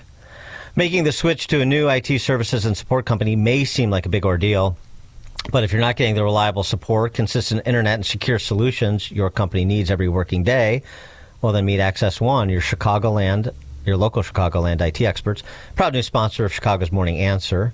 These are the guys you want to talk to. Access One has been powering Chicago businesses with secure, reliable IT solutions for more than 30 years from the headquarters in the West Loop.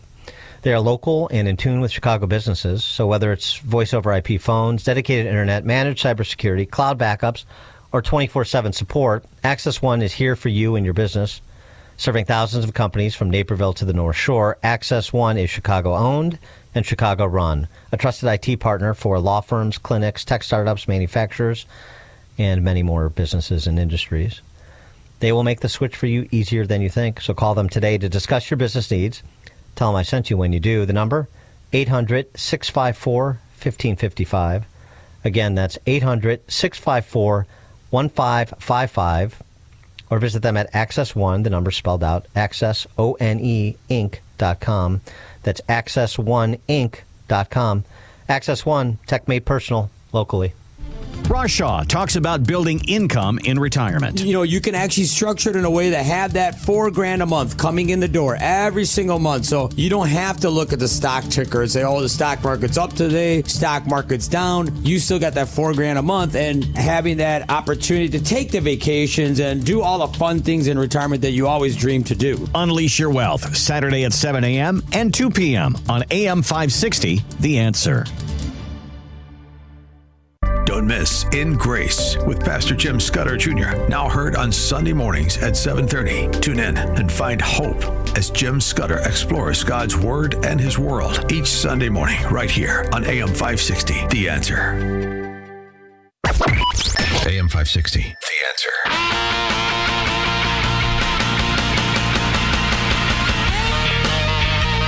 Coming up at 8:08, we'll talk to Justin Logan from the Cato Institute about the prospects for peace in Eastern Europe. That's 8:08, and don't forget, I will get to that story one way or the other. The scientific breakthrough where a stem cell biologist believes he has discovered a way that people can breathe through their butts. You want to stay tuned for that. It's now 8 o'clock on AM 560 WIND Chicago. More voters can go to more polls in Tennessee now. I'm Dave Anthony, Fox News, on special election day to fill a vacant seat in Congress. I need every Republican to bundle up and get out to the polls today. That's GOP candidate Matt Van Epps facing a strong blue challenge from an opponent he calls a socialist. In a district that's typically red, President Trump won it by 22 points last year, but Democrat Afton Bain says they should have been delivering for Tennessee voters and the American people rather than scapegoating and terrorizing our communities. Congress will be investigating a growing controversy, the U.S. military operation off Venezuela's coast, blowing up boats said to be trafficking illegal drugs and killing dozens of so-called narco-terrorists, with one attack 3 months ago in question. The White House is defending Secretary of War Pete Hegseth over questions being asked by congressional investigators, lawmakers, about a September boat strike which targeted alleged members of a narcotics gang.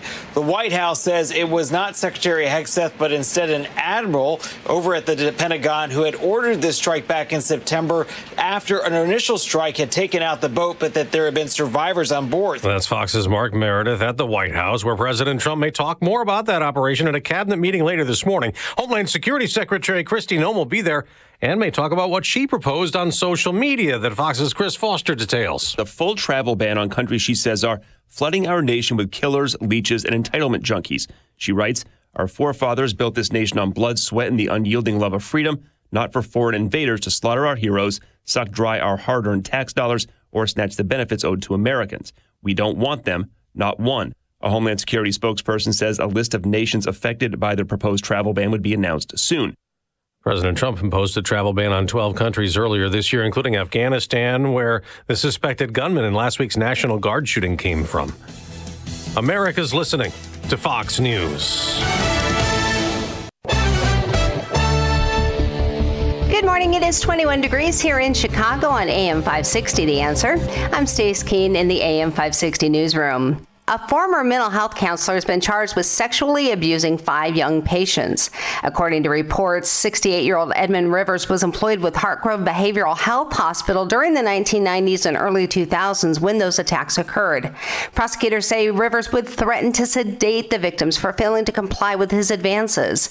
Rivers is facing 3 counts of criminal sexual assault and 2 counts of predatory criminal sexual assault. Some Chicago residents are pleading for help after receiving property tax bills that have gone up more than 100% in some areas. Homeowners lined up at the Cook County Assessor's Office yesterday looking for answers as to why those bills have skyrocketed and asking for more time to pay them since the county was so late on sending those bills out. Officials are blaming a drop in commercial assessed values for part of the reason that homeowners are seeing the higher bills. The Cook County Board of Review has reopened the 2025 appeals window for residents looking to contest them. And you can pick up a free hot dog today. The Wiener Circle is offering free dogs to celebrate the Chicago Bears win over the Philadelphia Eagles last week. The hot dog stand had offered the free dogs if Bears coach Ben Johnson took off his shirt, something the coach did to celebrate the team's win on Friday. Johnson said he was aware of the Wiener Circle challenge and wanted to be a, quote, man of the people, and the win over the Super Bowl champs was the perfect time to deliver. Free hot dogs will be available starting at 11 a.m. today. The restaurant says they plan to give away 2,000 dogs to hungry Chicagoans. News is a service of Quick Delivery Service. Make Quick Delivery Service your ground crew anytime, anywhere, any place. When you need to move your shipment or freight, Quick Delivery will get it there. Get a quote in advance and eliminate any surprises at quickdelivery.com.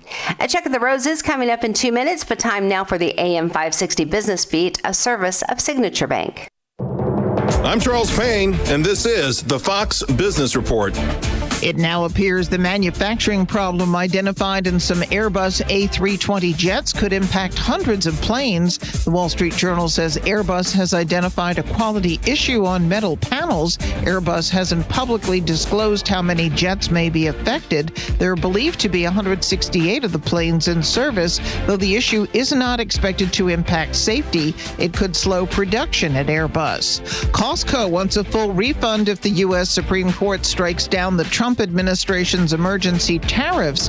Costco filed a lawsuit with the U.S. Court of International Trade. Apple is shaking up management in its artificial intelligence operation. It's adding a Microsoft executive and is reorganizing after its top AI leader retired. That's your Fox Business Report. I'm Ginny Cosola. Invested in you. Get ready for a musical journey like no other when the Trans-Siberian Orchestra returns to Chicago on December 26th on their The Ghost of Christmas Eve 2025 tour. Enter to win tickets and the grand prize of a 75-inch TV, a home stereo system, and a $1,000 gift card. Enter today at 560theanswer.com/TSO.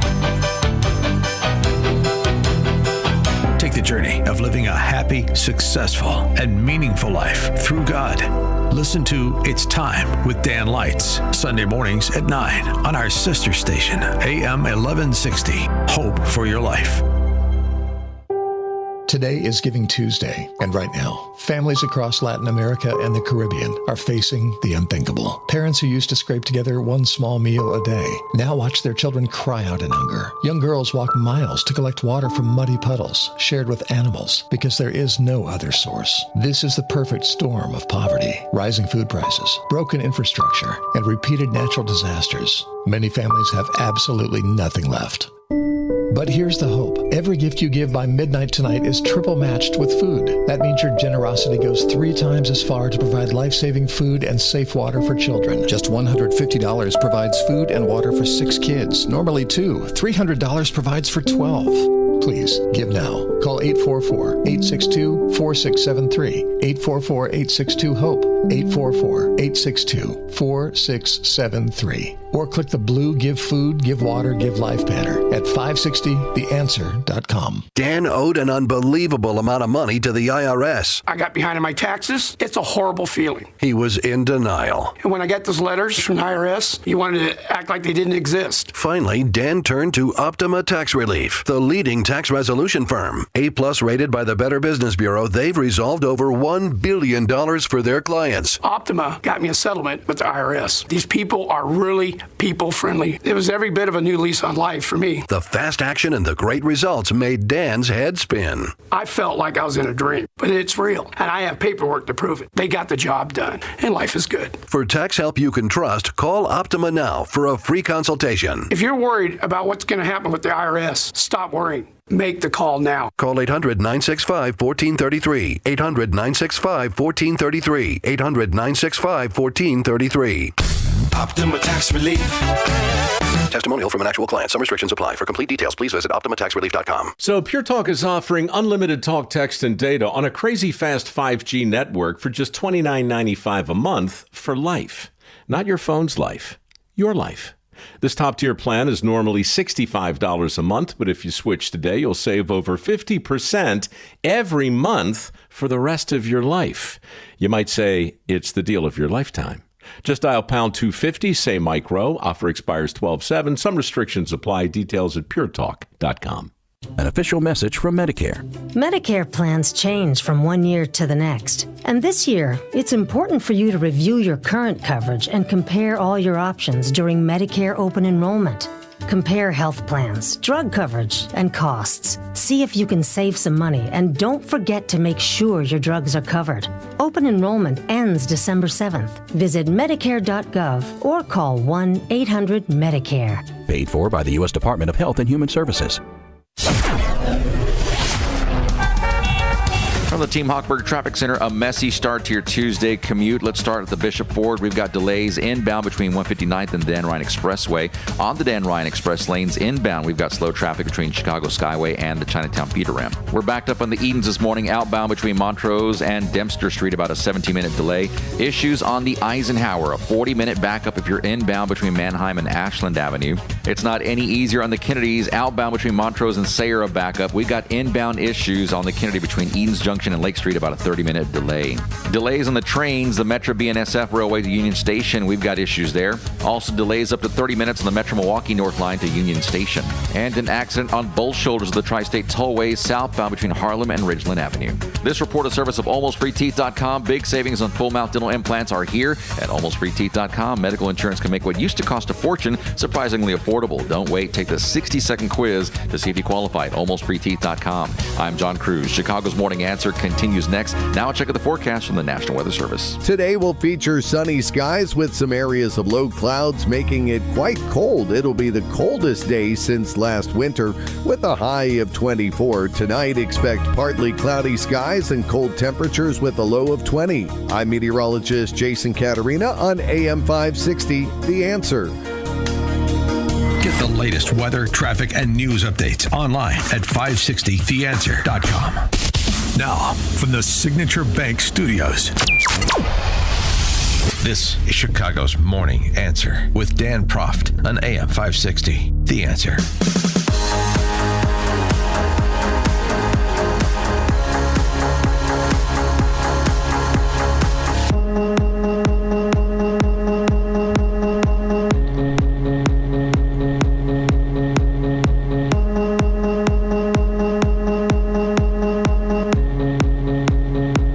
Top of the morning, Dan Proft here, and the state of Trump's proposed 28-point peace plan to end the war in Ukraine. There's been some developments. I mean, of course, one, at the end of last week when Zelensky's right-hand man and chief of staff, Yermak, resigned after anti-corruption watchdogs raided his home and office. We'll talk about that momentarily, but the larger discussion of the proposed peace plan and the talks that are ongoing, particularly in the face of criticism from the chicken hawks of the left, seemingly always banging the drums for war, even as they're posturing as peacemakers. Interesting piece in Time magazine by a British journalist who's also a visiting professor at King's College, Anatol Lieven. He writes, "The stakes are enormous. if the peace talks fall apart, a war that has claimed hundreds of thousands of Ukrainian and Russian lives will grind on. And there's a real risk that Ukraine's military position will worsen, if not collapse. U.S. Army Secretary Daniel Driscoll reportedly warned Kyiv as much last week as Russia stockpiles enough long-range missiles that could deliver a knockout blow. The warning comes amid ongoing concerns about Ukraine's manpower shortages and Russia's seemingly endless ability to sustain the war. He goes on to say, it's important to stress that while the original draft plan entails some painful concessions, it does not represent Ukrainian capitulation to Russia's war of aggression. Compared to the Russian hope at the start of the war for the total subjugation of Ukraine and the past 400 years of Ukrainian history, it could indeed be called a qualified Ukrainian victory. Almost 80% of Ukraine would remain free, independent, heavily armed, and with an accepted path to join the EU, were this plan to be ratified by both sides. For more perspective on this, please be joined by Justin Logan. He's the Director of Defense and Foreign Policy Studies at the Cato Institute. Justin, thanks for joining us. Appreciate it. Good morning. What do you think about that perspective that I just recounted? Yeah, I should confess Anatol is a friend, but I basically agree with the analysis there. The dilemma that Kyiv faces at this point is that it needs more of everything at a time when there is less of everything. It needs more Patriot missiles at a time where U.S. inventories have been drawn down dramatically low. It needs more money where there's not likely to be any sort of supplemental bill in the Congress in the foreseeable future. And the Europeans, who've cast aspersions on the Trump peace plan, announced today that they don't have a plan to seize Russian frozen assets and use those as a way to fund Ukraine. So you mentioned also the sort of corruption probe that sacked Andriy Yermak, Zelensky's very close top advisor, really. So Zelensky is facing pressure on the battlefield. He's facing pressure in terms of corruption investigations, and he's running out of resources. And so there's just a confluence of things that is driving Zelensky to countenance outcomes that he would have rejected out of hand even as recently as a year ago. Yeah, which is often how wars come to an end, right? The other thing that he that is troubling and is not helpful to him is that a court in Germany issued an arrest warrant for a Ukrainian in relation to the 2022 bombing of the Nord Stream pipelines in the waters near Denmark and Sweden, which both the Ukrainians and, more importantly, the Biden administration had suggested that was done by Russia, that Russia blew up its own pipeline. It seemed implausible. And now we're getting to the point where it may become obvious that it was a Ukrainian operation. And so then you have the additional cynicism about this sort of false flag operation, if this is what it was, and the Biden administration lying to the American people, and that's not going to excite Republicans to do any more for Zelensky than they're already doing. Yeah, I mean, you used the word there that I use most frequently in talking about the European approach to this whole mess, which is cynicism. The Europeans in general are using the Ukraine war as a way to keep the United States tied down in Europe when there are signs that the Trump administration wants to shift the defense burden to the Europeans themselves. And when it comes to the Poles protecting this gentleman who allegedly took part in blowing up the Nord Stream pipeline, there's just a tremendous amount of kind of hubris here. I mean, what you had was an attack on a NATO member state's infrastructure, an armed attack, right? And the Poles are just basically saying, we find this matter is closed and Germany should never have been buying Russian gas in the first place. So there's a sort of hubris or arrogance here. The German economy has been in recession for years and remains there. And the Poles are saying, if you don't like it, lump it. And so I think there is a real tension between the desire to pursue NATO unity and the ambition and, in some cases, aggression, apparently, of people who are supposed to be on the same side. Let me ask you about another matter, and that's the strikes against the narco terrorist boats, including this controversial September early September strike where apparently the order was given, no survivors, and there was a second strike to ensure that, although that's disputed. This is what Caroline Leavitt, the White House press spokesman, said under questioning on the topic yesterday. Take a listen. The strike conducted on September 2nd was conducted in self-defense to protect Americans in vital United States interests. The strike was conducted in international waters and in accordance with the law of armed conflict. So was the initial order from Secretary Hegseth, everyone be killed, and did that come from President Trump? I saw that quoted in a Washington Post story. I would reject that the Secretary of War ever said that. However, the President has made it quite clear that if narco-terrorists, again, are trafficking illegal drugs towards the United States, he has the authority to kill them. And that's what this administration is doing. What say you, Justin? Yeah, it's pretty complicated here. I mean, we're agonizing over whether the so-called double tap strike, that is to say the second strike on men who were not killed in the initial strike, was legal. But I think the legality of the overall policy is very much in question, right? The administration is saying sort of at different times the United States is at war with narco traffickers. But then when they say, okay, well, then you're bound by the law of armed conflict, they say, no, we're not. They say because they've designated the Cartel de los Soles as a foreign terrorist organization, it's a sort of free fire zone internationally when they decide.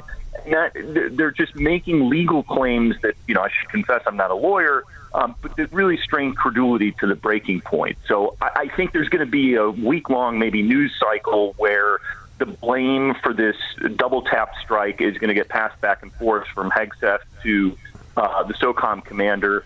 But I think that's missing the forest for the trees in the sense of we need a political and indeed a legal story about why we're doing what we're doing and how it's being justified. Yeah, I mean, it seems to me, I mean, you could certainly make the arguments, but it seems to me in terms of these strikes per the designations that are within the president's purview, are also within his purview. Now, if there was some sort of land operation in Venezuela or bombings of a sovereign country, I think that would be a different story. And regardless of the arguments, I think it just would be judicious for Trump to go to Congress on that and, call the question. And if some people want to take a hands-off approach to Maduro, and that narco regime, then the record doing it. But so I think, I think there's a distinction there. Marco Rubio's made that distinction too between those strikes in international waters with boats that are have been, through our intel, identified as the vehicles of narco traffickers. Versus some sort of direct strike on Venezuela and the Maduro regime. And apparently the reporting is that Trump's call with Maduro included you should step away message. Yeah, he said that he and his family could abscond from the country immediately, and Maduro probably unsurprisingly passed on that deal. So the real dilemma now is once you have the sword out of its scabbard, if you don't get what you want, you put it back in, right? I mean, that's the dilemma. He's got 10% of the U.S. Navy in the Caribbean. He's got the Ford Carrier Strike Group, which is the biggest aircraft carrier in the U.S. Navy, tooling around there. And if Maduro doesn't knuckle under, then the question becomes, what do you do? And I think there are different voices inside the administration, some of which clearly have wanted regime change in Venezuela for a long time, and others that have maybe overlapping but separate motivations for the policy. So if what we're trying to do is to win the war on drugs by striking small boats in the Caribbean, I feel confident, more confident than I really feel ever, that it's not going to work. Yeah, I mean, I'm not, it seems to me with Trump escalating against Maduro that this is, those tactics are a means to a larger strategy, which is regime change. There's no other way to say it. And for those, and I wonder if you agree with this, I mean, for those concerned, well, what comes next? That could be worse than Maduro. Probably not. And there's a pretty strong argument to be made that Nobel laureate now, Maria Corina Machado, and Edmundo Gonzalez would be would be waiting in the wings to assume control if Maduro abdicated or was somehow deposed, and that would be a pretty significant improvement with the situation in Venezuela. For sure, nobody should be shedding a tear if Maduro were to take a fall down the flight of stairs or something like this. I mean, he's a terrible dictator. The question becomes, and even when you listen to Machado herself, she talks about the extent to which the institutions of the Venezuelan state have been hollowed out and have been replaced by, among other things, sort of organized crime, complete kleptocracy, et cetera, and then the question becomes, all right, certainly the problem is that the fish has rotted from the head, but if you remove the leader in Venezuela and put in a different leader, the institutions are going to feel roughly the same. And so then you have a problem of reforming these terrible, dysfunctional institutions while you're under great pressure politically inside Venezuela to make things better. And so it's not for me to say whether Venezuelans should overthrow their dictator. That's up to Venezuelans. But I think if we put that on the U.S. military's punch list, then everything that happens subsequent to that in Venezuela is going to be above the fold of the New York Times saying, Trump set Venezuela on fire and walked away. And so I hope that the people inside the administration are aware of that and thinking about to what extent they're going to own whatever comes next. Yeah, and I agree with that. Justin Logan is the Director of Defense and Foreign Policy Studies at the Cato Institute. Justin, thanks for joining us. Appreciate it. Thanks, Tim. And Justin joined us on the Turnkey.Pro answer line. It's news, opinion, insight. This is Chicago's Morning Answer on AM 560. The Answer. We've all been there. It's the opening night of the school play, or it's the piano or dance recital, or maybe it's the Christmas pageant at your church. And everyone's fumbling with their phones, leaning and straining to get the perfect snapshot of that special moment. And too often, the images come out blurry, crooked, or overexposed. For the big events in the life of your church or school, trust Tom Killoran Photography. This locally owned family business can provide the solutions you need for your important event photography. They've worked with dance studios, orchestras, and sports teams to capture those memorable moments that you want to last a lifetime. And they can do the same for you and your organization. Tom Killoran Photography is also the official photographer for AM 560 The Answer. To learn more and to see their portfolio, just visit KilloranPhotography.com. That's KILLORAN photography.com, or call them at 708-361-0025. Tom Killoran Photography, capturing important life moments for over 30 years. This December, our friends at Roland's Jewelers want to make your Christmas memorable with their 12 Days of Christmas contest. Throughout the month of December, they'll be giving away $500 gift cards to their store in Libertyville to 12 lucky winners. Celebrate Christmas this year with the gift of jewelry from Roland's Jewelers in Libertyville. To enter, just go to 560theanswer.com/gift. That's 560theanswer.com/gift for a chance to win a $500 gift card. Enter by December 20th. So you've decided to get a new mattress, but what about new pillows? I mean, your pillows have been through a lot. Constant flipping, greasy hair, and so much drool. And let's face it, your old pillow has more lumps than Aunt Judy's holiday gravy. This Black Friday, Hassellus Mattress has your back, along with your head and neck, too. Through December 2nd, purchase a new Sealy Posturepedic or Beautyrest mattress, and Hassellus will give you a free adjustable base and a pair of super supportive and incredibly comfortable pillows. Plus, since Hassellus showrooms are employee-free, our prices on Beautyrest and Sealy Posturepedic are way less. Others sell a Queen Emeryville A for $1,374, but Hassellus has it for only $1,086. And for Black Friday, now through December 2nd, we're throwing in a free adjustable base and 2 free pillows. Free next day delivery, too. Who knows? You may be one good pillow away from becoming a morning person. Find an employee-free showroom near you at Hassellus.com. Hi, I'm Ken Mariotti, owner of Woodland Windows and Doors, a third-generation family-owned business since 1969. We know you're bombarded by choices when shopping for new windows or doors, so we're inviting you to experience the Woodland difference. For decades, we have been transforming living spaces with Marvin Windows, a fifth-generation family business. Marvin replacement windows have been known to increase the warmth of your cold rooms by 10 degrees. Think about that, 10 degrees warmer.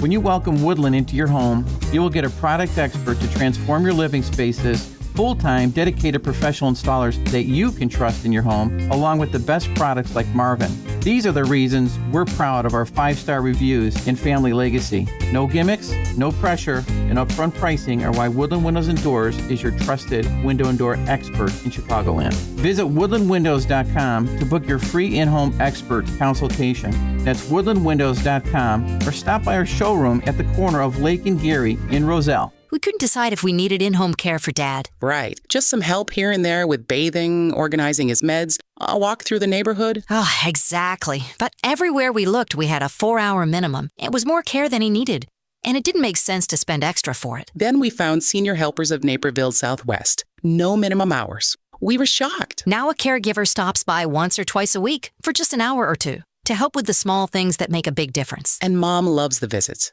It's not just help. It's companionship. At Senior Helpers of Naperville Southwest, we understand that not every family needs round-the-clock care. We serve DuPage, Cook, Kane, Kendall, and Will counties. We conduct free in-home assessments and we guarantee compatibility. Call Senior Helpers of Naperville Southwest today at 331-281-0728. Again, that's 331-281-0728. And tell them AM 560 sent you. Senior Helpers of Naperville Southwest. Senior care, only better. Today is Giving Tuesday, and right now, families across Latin America and the Caribbean are facing the unthinkable. Parents who used to scrape together one small meal a day now watch their children cry out in hunger. Young girls walk miles to collect water from muddy puddles shared with animals because there is no other source. This is the perfect storm of poverty, rising food prices, broken infrastructure, and repeated natural disasters. Many families have absolutely nothing left. But here's the hope. Every gift you give by midnight tonight is triple matched with food. That means your generosity goes 3 times as far to provide life-saving food and safe water for children. Just $150 provides food and water for 6 kids, normally 2. $300 provides for 12. Please, give now. Call 844-862-4673. 844-862-HOPE. 844-862-4673. Or click the blue Give Food, Give Water, Give Life banner at 560theanswer.com. Business owners, now's the time for your business to make the move to a locally owned business bank. Hi, Mike Gallagher here to let you know that you don't have to look far. Signature Bank was founded in Chicago with a simple mission to help companies like yours grow, succeed, and thrive. Their decisions are made locally by a terrific team that knows your name, cares about your business, and invests in your success. That's why Signature Bank is my bank. I'm a customer. As business owners, they knew that local family-owned businesses were not getting the help they needed or deserved. So I invite you to reach out to my friends at Signature Bank today. Write the number down. Remember this phone number, Signature Bank, 773-467-5630, and learn all about this great bank, 773-467-5630, or visit them online at signaturebank.bank. That's signaturebank.bank. Signature Bank makes commercial banking personal. Member FDIC, equal housing lender. AM 560, The Answer. Dan Proft here. This important news from the world of science. Now, this is nothing new to the Chicago Democrat Socialist voter because they've been doing this for generations, so they've evolved or devolved to breathe out of their butts where their heads are. But for people that are otherwise upright, this is rather novel. According to Science News, it's a serious business. I'm talking about medical doctor and stem cell biologist Takanori Takebi, so you know it's serious. He recently performed the first human trials of butt breathing. The butt breathing is to help people who can't get oxygen the regular way to repurpose the gut for breathing when the lungs fail. And this is actually quite interesting, particularly thinking about COVID. When his father caught pneumonia and was put on a ventilator, Dr. Takebi was aghast about how awful ventilators were and figured there must be another way. A good instinct, considering how many people died on ventilators during COVID from the provisions of the experts. Inspiration struck when a graduate student brought a book into Takebi's lab that described how various animals get oxygen through their skin, genitals, or guts. With his background in gastroenterology, Takebi knew that the human intestinal tract is rich in blood vessels. That's why enemas can deliver medicine to the bloodstream. Takebe suspected that perhaps oxygen could pass from the intestines into the bloodstream as well. So he used perfluorodecalan, which can carry oxygen into the body and carbon dioxide out, and the animal tests were successful. Now he's tested the fluid on people too. Overall, the process was well tolerated, except for the group getting the largest dose. However, not being able to tolerate the high dose is a problem. And so we're still in the early stages of pioneering butt breathing, which may require some people to rethink how they recline. But anyway, the cutting edge of science, I want to keep you properly informed. We're, people of science and data on this show. Coming up at 8:38, we're joined by our old friend, the great author Lionel Shriver. Talk, still in the early stages. Lionel Shriver will talk about the affordability delusion, according to Miss Shriver. That's at 8:38. Now we check the headlines. Good morning. It is 19 degrees here in Chicago on AM 560 The Answer. I'm Stace Keene in the AM 560 newsroom. We got cloudy skies this morning. We got cloudy skies this morning, but we'll see partial clearing by the end of the afternoon. Highs only reaching 25 degrees today. An appellate court is set to hear arguments on whether immigrants being detained by federal ICE agents should be released. A judge had ruled that the federal agents violated a consent decree when they arrested people without warrants or even proper cause, and then ordered the detainees to be released on bond. That was overruled on appeal. 3 judges will hear the case, which is set to begin at 1 o'clock this afternoon. Winter weather caused more problems for travelers yesterday at Chicago's O'Hare International Airport. A ground stop was ordered last night due to snow and ice. That ground stop caused more frustration for travelers who were already being inconvenienced by travel delays and cancellations over the Thanksgiving holiday. This report is a service of AlmostFreeTeeth.com. Big savings on full mouth dental implants are here at AlmostFreeTeeth.com. Medical insurance can make what used to cost a fortune surprisingly affordable. Don't wait. Take the 60-second quiz to see if you qualify at AlmostFreeTeeth.com. A check of the roads is coming up in 2 minutes on AM 560 The Answer. Larry Elder explains the real Obamacare. We were told over and over and over again that Obamacare was going to bend the cost curve down. And people are paying more for their premiums. Co-pays are higher. Deductibles are higher. Cost is higher. For people that get coverage through their employer, it's higher. Individual, it's higher. It's made things worse. The Larry Elder Show. Weeknights at 8, right before Sean Hannity at 10 on AM 560. The Answer. Welcome to another edition of Tuesdays with Tim, where we talk all things retirement. I'm here with my friend Tim Stearns, a certified financial planner with TJ Stearns Financial Planning in Arlington Heights. Tim, what are the biggest expenses listeners will face in retirement? And please explain the process you take to address these expenses. Well, Dan, most people think it's healthcare, and it is one of them. But the number one expense in retirement is actually taxes, and that needs to be addressed. Most people have put their money year after year in their tax-deferred accounts like 401ks and IRAs, and they have basically deferred their taxes for a long time. But they've created a tax time bomb, and they don't know it. And that's why we offer the Tax Impact Report. Tim, so many of us lack a retirement tax plan. For your clients and customers, how do you help map out a tax plan in retirement? Well, we start with a tax impact report. Most people know how much money they saved for retirement, but they have no idea how much they'll be paying in taxes throughout their retirement. We will run them a report that shows if they default to the IRS's plan, what they will pay in taxes, or they can get ahead of it and mitigate those taxes by being proactive in their tax planning rather than reactive. Tim, you advertise a complimentary risk assessment report of our listeners' portfolio. Explain what that is, what it reveals, and how AM 560 listeners can sign up for this report.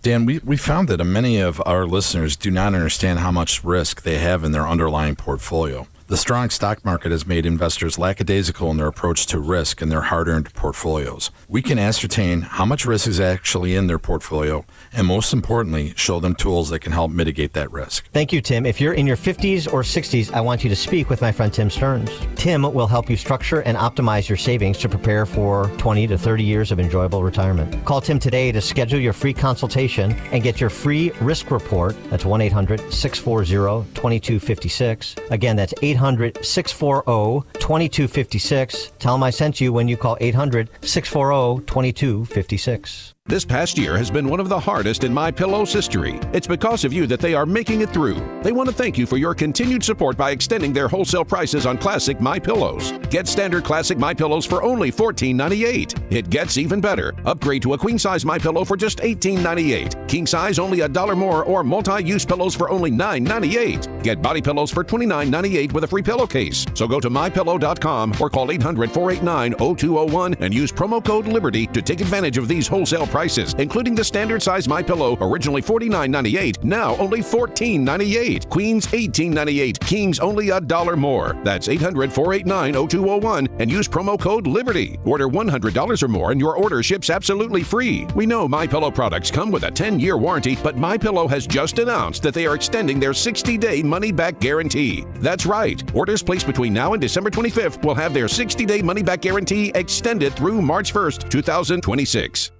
This hourly segment is brought to you by Forever Remodeling. Stress-free and high-quality remodeling. View their stunning transformations online at the number 4everremodeling.com. From the Team Hochberg Traffic Center, the biggest issues today seem to be on the tollways, but let's start on the major roadways. On the Edens, we got stop-and-go traffic outbound between Foster and Dempster Street. It is backed up on the Ikes. Eisenhower inbound, a 41-minute delay between 25th Avenue and Ashland Avenue. The Kennedys also backed up inbound between Edens Junction and Lake Street, planned for about a 30-minute delay. Brake lights up and down the Stevenson, especially inbound between 1st and Damon Avenue, 32-minute backup there. Let's hit the tolls. The Tri-State, stop-and-go southbound from an earlier accident between 95th and Ridgeland. Northbound on the Tri-State between Stevenson and Eisenhower, about a 60-minute delay. The Veterans Memorial toll, about a 20-minute delay northbound between 55 and the Reagan Memorial interchange. Finally, traffic backed up on the Jane Addams Tollway eastbound between Elgin Toll Plaza and Barrington Road. This report sponsored by AutoZone. Get in the zone. Starting stronger starts at AutoZone, where they've got battery solutions in the form of free battery testing, free battery charging, and replacement batteries that fit your needs. That's what makes them America's #1 battery destination. Get in the zone, AutoZone. I'm John Cruz. Chicago's Morning Answer continues next. Now a check of the forecast from the National Weather Service. Today will bring sunshine along with some areas of low clouds, making it quite cold. It'll be the coldest day since last winter with the high of 24. Tonight, expect partly cloudy skies and cold temperatures dropping to a low of 20. I'm meteorologist Jason Caterina on AM 560, The Answer. Get the latest weather, traffic, and news updates online at 560theanswer.com. Now, from the Signature Bank Studios, only the biggest stories, only the biggest guests, and only the biggest opinions. This is AM 560, The Answer. Top of the morning, Dan Proft here. Peter Hitchens is a British author, the brother of the late Christopher Hitchens, an accomplished author in his own right, atheist. Peter has made great travels across the political spectrum. He started out as a socialist, now he's a conservative. He had a rather jarring message for his fellow British citizens. Get out while you still can. Take a listen. Yes, I do tell people to leave the country if they can, but that's an important detail. The if they can bit, it's getting harder and harder to get out of here, not least because people in foreign countries have begun to realize what modern Britain is like. They've begun to spot what most of us already know, that nothing works. Our schools are useless. Our universities are even worse, that we're not training people to be any use at doing anything, that we're very badly governed, that we don't know how to run anything. Why should they have us? If you want to get out, by all means try, but don't ask me where you should go. Don't assume before you try going that everybody will want you. Get some qualifications, learn to speak a language. But the real problem is this. I'm not telling people to get out so they can have nicer, better, comfier, more prosperous lives. I'm saying get out while you can before this country becomes impossible to live in and impossible to escape from. The way in which our politicians behave, their incompetence, their inability to understand what's going on, their incredible willingness to spend money we haven't got, their refusal to face any of our major problems are leading to the decay of what was once a major civilization. You think it'll just carry on being an inhabitable place forever? You'll be surprised. And people also say to me, well, why don't you go? I don't go because I'm 74. It's too late for me. I can't go somewhere else and make a living there. And I don't believe you should go to somebody else's country without being able to support yourself. That may not be the case with you. That's all I'm saying. Get out while you can. Ingsoc is upon the UK, apparently. Well, I mean, there's a lot of evidence to support the claims he's making, but I thought that was a particularly interesting commentary given our next guest, because she did just that recently, a couple years ago, fled the UK. Lionel Shriver is a best-selling author, most recently of Mania, a novel. Mania is the name of her recent novel. Lionel, thanks for joining us. Appreciate it. Do we have Lionel? Hello? Yes, no? Okay, well, we'll try to raise Lionel Shriver. We'll be right back after this. The stories you need to know to start your day. This is Chicago's Morning Answer on AM 560. The Answer. Listen, I'm going to be straight with you. Pain just doesn't hurt your body. It steals your life. I know because I've seen it with people I care about, and maybe you're dealing with it right now. Here's what I love about Dr. Ashley Caravelli and QC Kinetics. They get it.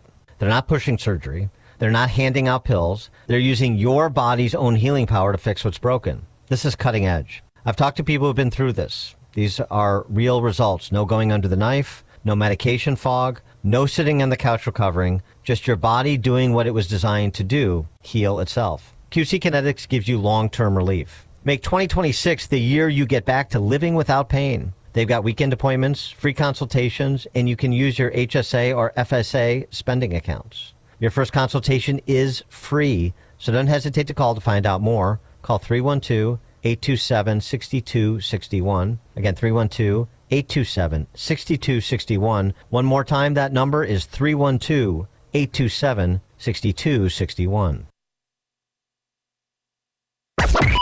AM 560. The Answer.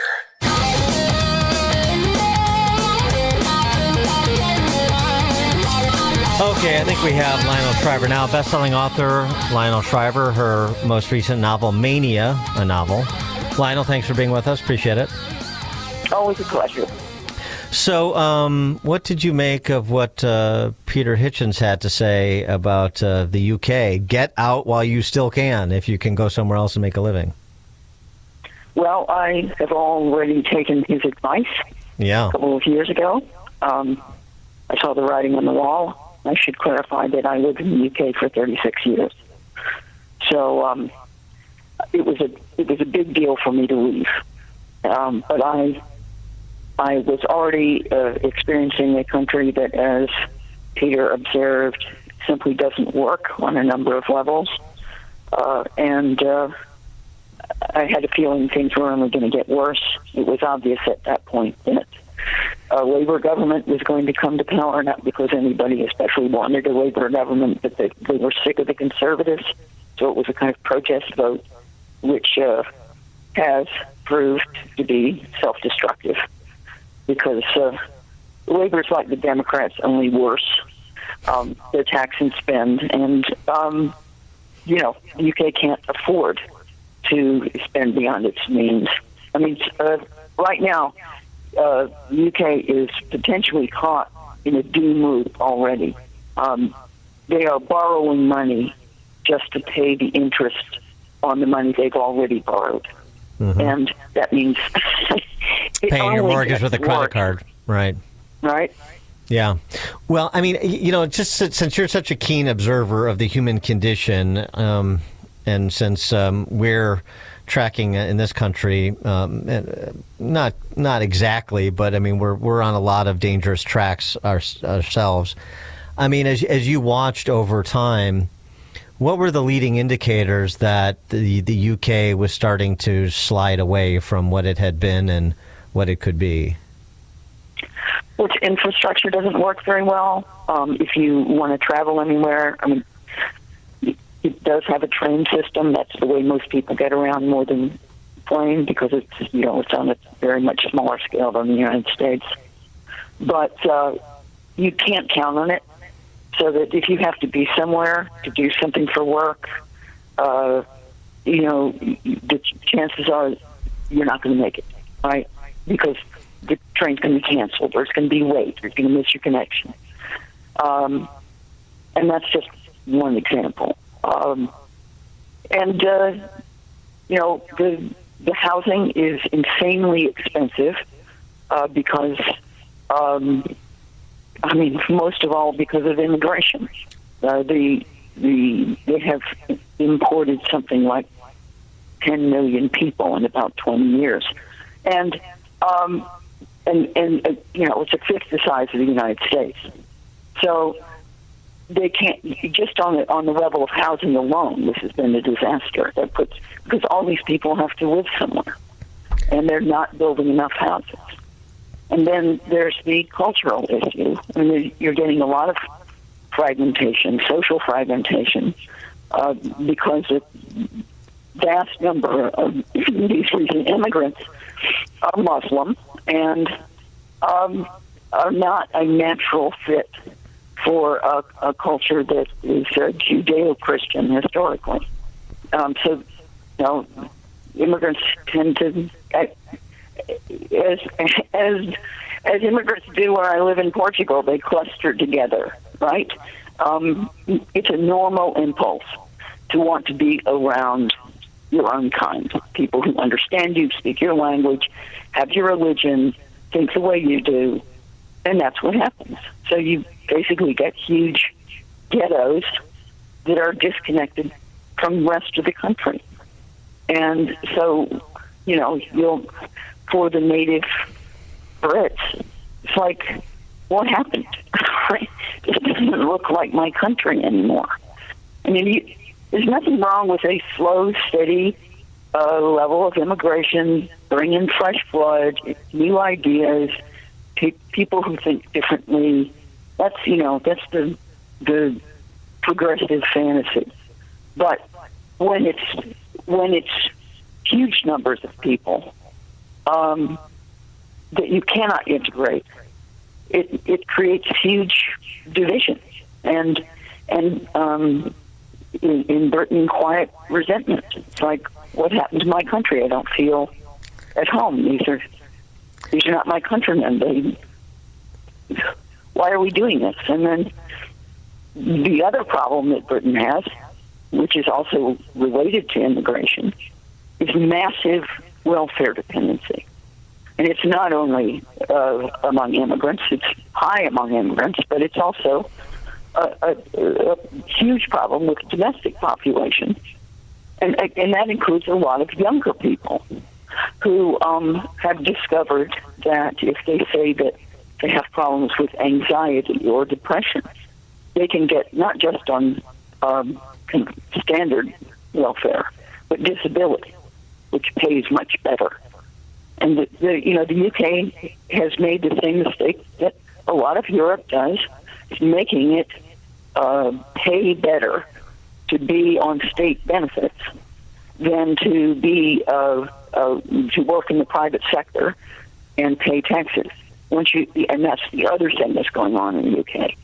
Massive taxes, the highest taxes since World War II. And I'm sure you're familiar with the Laffer curve. Mm-hmm. At a certain point, people just won't work more because they don't get the benefit of it.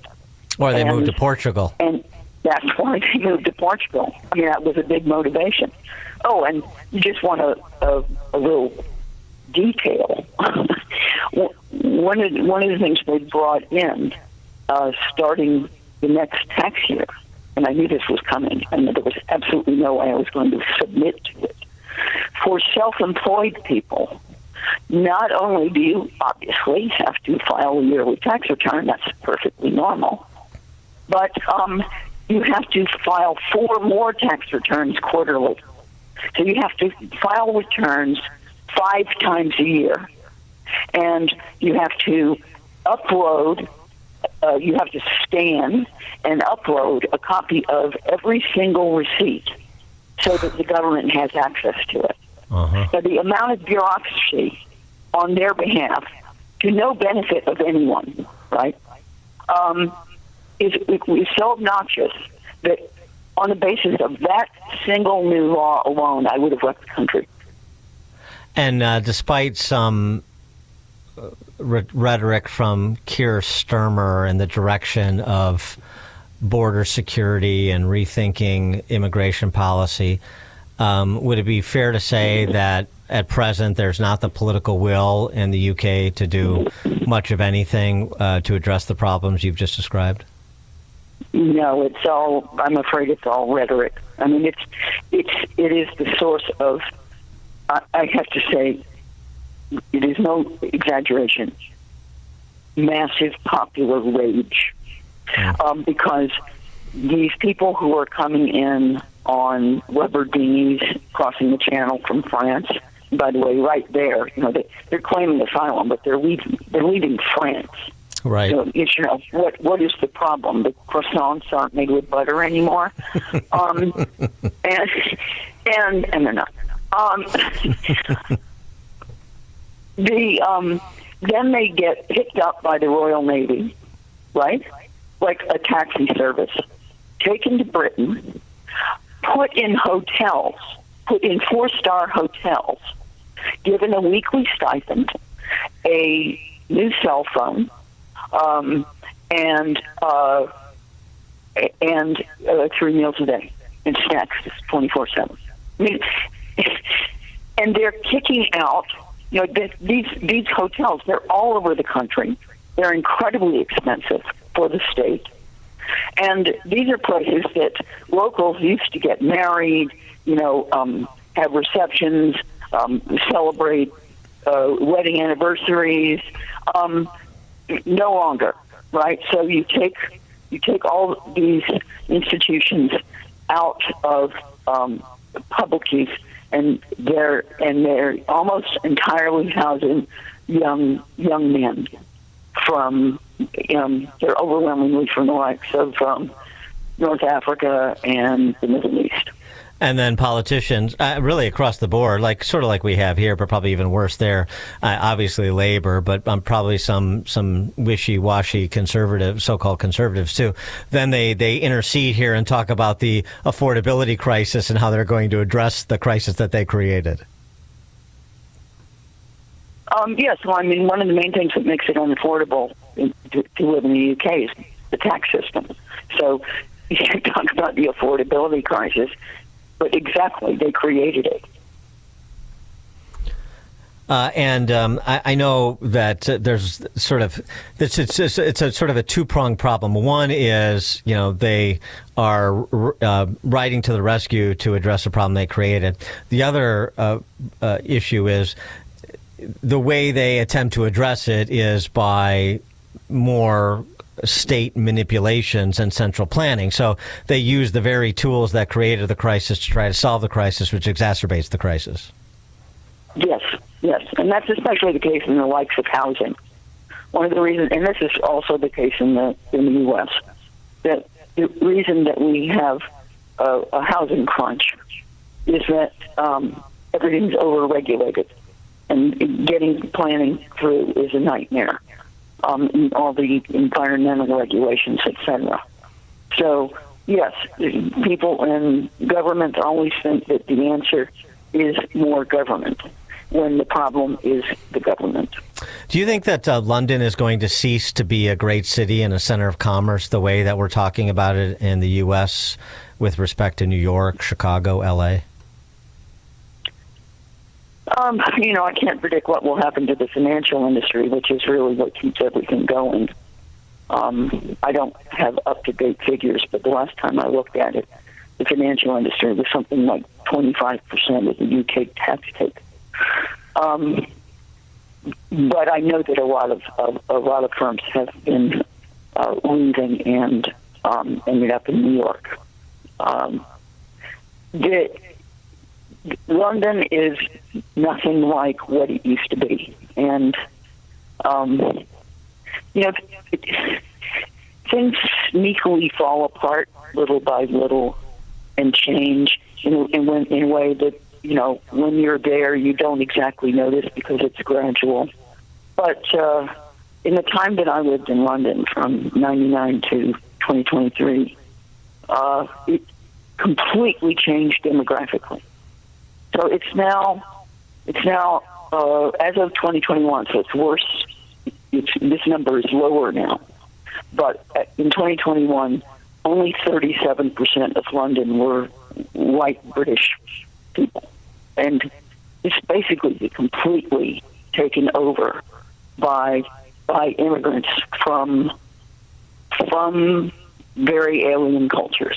And you walk around, you can go for walks and just not see any English people, any as we would think of them, just regular English people.